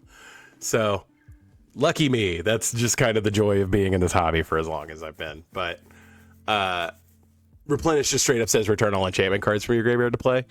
I'm pretty sure I had Retether in here, which does the same thing, but it's only your auras. And I had Retether in here, and I had Replenish in another deck, and then I took the deck apart and was like, man, I might as well just upgrade Retether straight to Replenish. And then I think I sold my Retether, and now I need to buy another one, because like it is just an obnoxiously good card. Rise to Glory puts a creature and an aura into play. So that kind of does both things for you. And then Sun Titan specifically returns a permanent with converted mana cost 3 or less. We have a lot of lands that get us lands. We have a lot of like cheap auras, because like I said, you basically want your auras to cost 3 mana. 1 less, because they cost 2 less, so you're casting them for 1. So Sun Titan is just super good. So a lot of our stuff costs 3 anyway, so you get it back for free. Mana lands, again, nothing really to like super cover, just a lot of white-black duels. I'm trying to get all of them as the full art foils from Neon Genesis Evangelion. No. Neon Dynasty Kamigawa. Or Kamigawa Neon Dynasty, whatever. I always get that messed up. I always want to call it Neon Genesis Evangelion. And that's not technically correct. But I just think it's funny that, like, yeah, my dad got me into school. I've been to Japan once. Like, just that story of it. This Nepo baby who's like, oh yeah, look at all the places I've traveled. I really like blah, blah, blah. And it's like, yeah, I bet, bud. So that's kind of a goal. But then, so we do have a lot of like protection stuff. Obviously, we're running Ink Shield. Decks that can run Ink Shield should probably run Ink Shield. It's just one of those cards where you're like, oh, I have turned this losing situation into I'm going to win now. Mother of Runes. I've noticed that it is... So I can't really run Lightning Greaves in this deck because Lightning Greaves would give Killian Shroud, and then I can't target him with more auras. I think I had Spectral Ward was the card that I had in here initially, and I had to take it out because, again, it just makes all your other auras not able to stick to Killian, and it was kind of a bummer. But, so that's why cards like Mother of Runes, and I do kind of wish I had a Giver of Runes, but I don't have one, and I haven't bought one, so that's just how it is. But Mother of Runes is just another way to keep your commander getting removed. Like I said, I have Swiftfoot Boots in here for the same reason. You'll see it over here. Because Swiftfoot Boots gives Hexproof, not Shroud. Shielded by Faith is just an aura that makes him indestructible. And then, you know, if for whatever reason I play something else that's better than Killian, which odds are slim, I can move it over, but 9 times out of 10 it's just making him indestructible. And then Timely Ward kind of follows the same vibe, except, you know, it only costs 1 white, and I can cast it at flash speed as long as it targets my commander, so it's kind of a gotcha, which we like. And then there's, like, very different kinds of protection that I'm doing. Sphere of Safety, obviously, creatures can't attack you or a planeswalker you control unless their controller pays X for each of those creatures, where X is the number of enchantments you control. That is just better Ghostly Prison in our deck. But some spicy stuff that is technically protection, but it makes Killian unblockable. Like, Unquestioned Authority is kind of the most obvious. It says draw a card on it, so we already kind of dig that. And then gives Killian protection from creatures, meaning he just can't be blocked. We love that. But like the spiciest tech in this deck, I think, is Silent Arbiter. Because Killian natively has Menace, Silent Arbiter says no more than 1 creature can attack each combat. We don't care. We only really want to swing with Killian. And then no more than 1 creature can block each combat. Because Menace specifically says this creature can only be blocked by 2 or more creatures, this says no one can block Killian.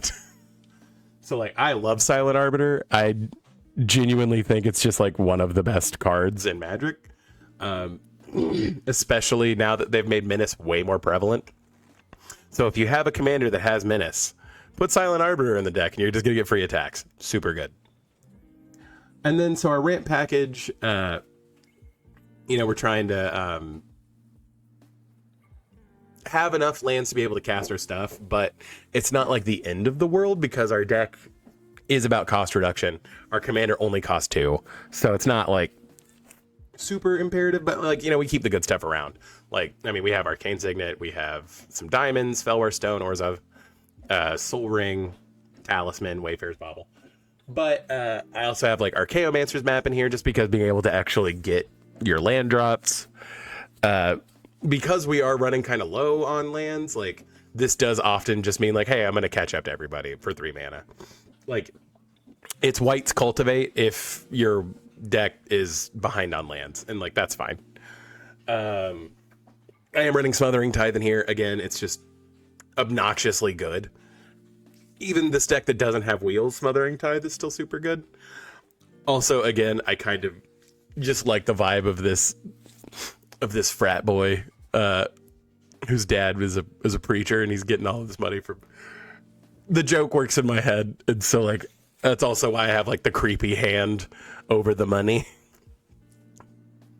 We have Steve, or Solemn, Sad Robot, because Sad Robot, he's just a solid piece. And then Sword of the Animist, again, because we're trying to do combat damage with Killian, is just solidly good. I will say, the reason this is a proxy is because I have a proxy of Sword of the Animist where it looks like a katana called Kosabi Maru, which I think is a reference to Bleach, but I could be wrong. It just felt, and honestly, that makes it just like the joke a little bit better. Because, like, this kid is like, yeah, I went to Japan once. I bought this katana there. It's called Kosabi Maru. And, like, he doesn't know the cultural relevance of it at all. And so, like, it's a dumb joke, but I genuinely like it.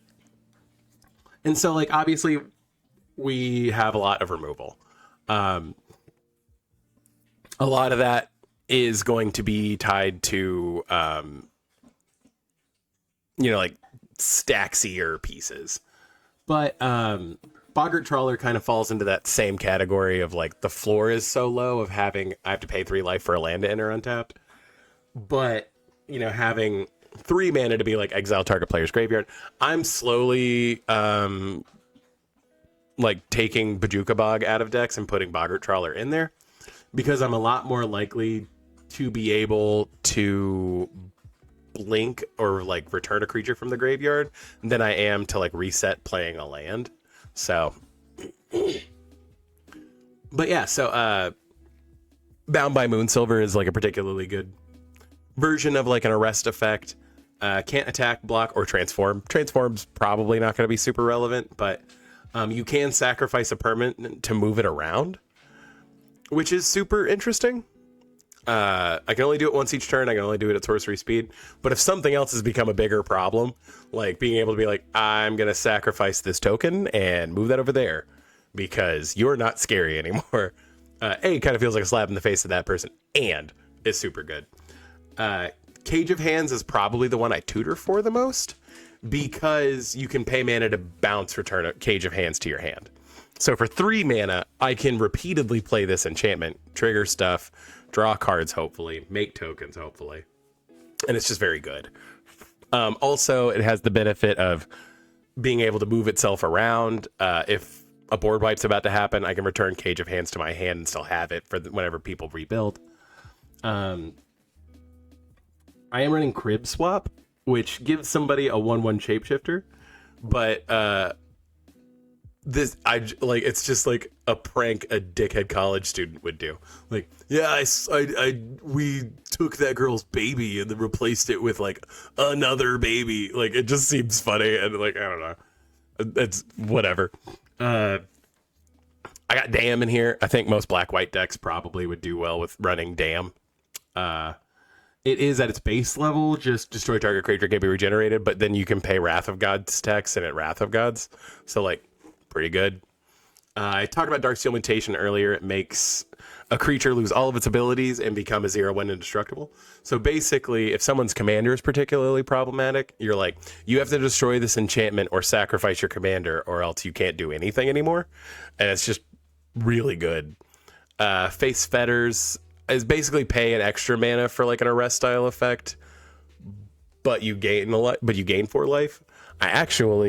I don't think I have a copy of just Arrest anywhere, but Arrest specifically says what Prison Sentence says without the scrying. So enchanted creature can't attack, block, or activate its activated abilities. I do need to just find a copy of it. Actually, I really want to get the Scars of Mirrodin copy because I think that was the first time it was printed while I was playing Magic, and so it's just like a nostalgia thing. But that aside, they keep printing cards that have lands in the back of them, and I'm going to keep playing them because they're good. This costs 2 less if you're targeting a creature. I think I used to have the... I can see the art for it, but the tapped land version of this in here. And then I took it out because this is just better. The cost reduction on the other one wasn't super worth it. It was kind of never going to come up in Commander, in my opinion. But I was going to have it cost reduced anyway, and this has the flexibility of also targeting Planeswalkers. So Hagra Mauling, I think, was the name of that card. I could be wrong. I do think I still have it in another deck, so... Generous Gift. I run Generous Gift or Beast Within in every deck it can be running because it's just a really flexible counter for a thing. 9 times out of 10, I don't care if you have a 3/3. So, Minimus Containment kind of does a similar thing to Darksteel Mutation, except it makes it not even a creature. It makes it a treasure. And again, it's just a removal spell for 1 at sorcery speed, but it's still pretty good. Like, not mad. Like I said, Prison Sentence does what Arrest does, but it puts it scries when it ETBs, so that's kind of like just a nice bonus. And then this has been like the newest spicy tech in this deck is Redemption Arc. So Enchanted Creature has Indestructible and is goated. If somebody else is playing a Voltron deck, getting a Redemption Arc on their creature like ASAP is so stupid. Like, They're super excited to have their creature be indestructible, so they're usually fine with it. And then B, they are gonna attack anyway. They just can't attack you. So it's like, have fun, man. Go at it. And then if it becomes a problem, you can exile that creature. Meaning with everything else on it, and this would get around it having hexproof other than having redemption arc on it, like it because it's an activated ability of a thing that it isn't already enchanting it. Like that's stupid and awesome. Like this card is so good, and like I genuinely love this card. So super stoked to see it out here. And then I kind of touched on it, but like I do have other ways to make tokens. Making the 2/2 Pegasus tokens with Archons of Sun's Grace is super good. Obviously Sigil of the Empty Throne, because again, if I have that like repeatable, I can play enchantments. It just pumps out flyers, and that's good. I do actually have a few more tutors than I would usually run in here, just because these both specifically search for auras, so like that's fine. I do run Heliod's Pilgrim over like Idyllic Tutor, just because Heliod's Pilgrim sticks around and is a body for me to block with and have other utility for it. And there's only like a couple of non-aura enchantments in the deck that I'm really worried about. And they are super obnoxious, and I don't necessarily want to draw the ire of revealing them to people that I have them in my hand, like Necropotence or Smothering Tithe. Because with like Idyllic Tutor, because they're enchantments, I would have to show you what they were. And like, I don't necessarily want to tell you that I tutored for Necropotence. I don't necessarily want to tell you that I tutored for Smothering Tithe, because it makes it sound like I'm up to something. But for that reason, that's why we have a Demonic Tutor and a Vampiric Tutor in this deck. Again, same logic. Sometimes you just have to tutor for something very specific. I have no cards in hand. I just drew this Demonic Tutor. I'm going to go get Necropotence so that I can refill my hand and play the game. So our utility lands actually do have some specific value here. So Arcane Lighthouse, again, it can be really annoying if your opponent's creatures have Hexproof or Shroud and you can't get around it. This strips it from them, and that's just super good. Castle Ardenvale can just make tokens.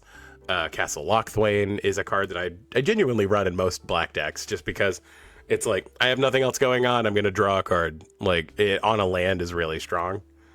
I will admit, I don't use that ability a ton, but again, when the floor is, this is a swamp that enters tapped, it's kind of just fine. Ghost Quarter, again, I try to put at least one of those in every deck. Hall of Heliod's Generosity. Again, this shows up in a couple of my decks, and it's just super good.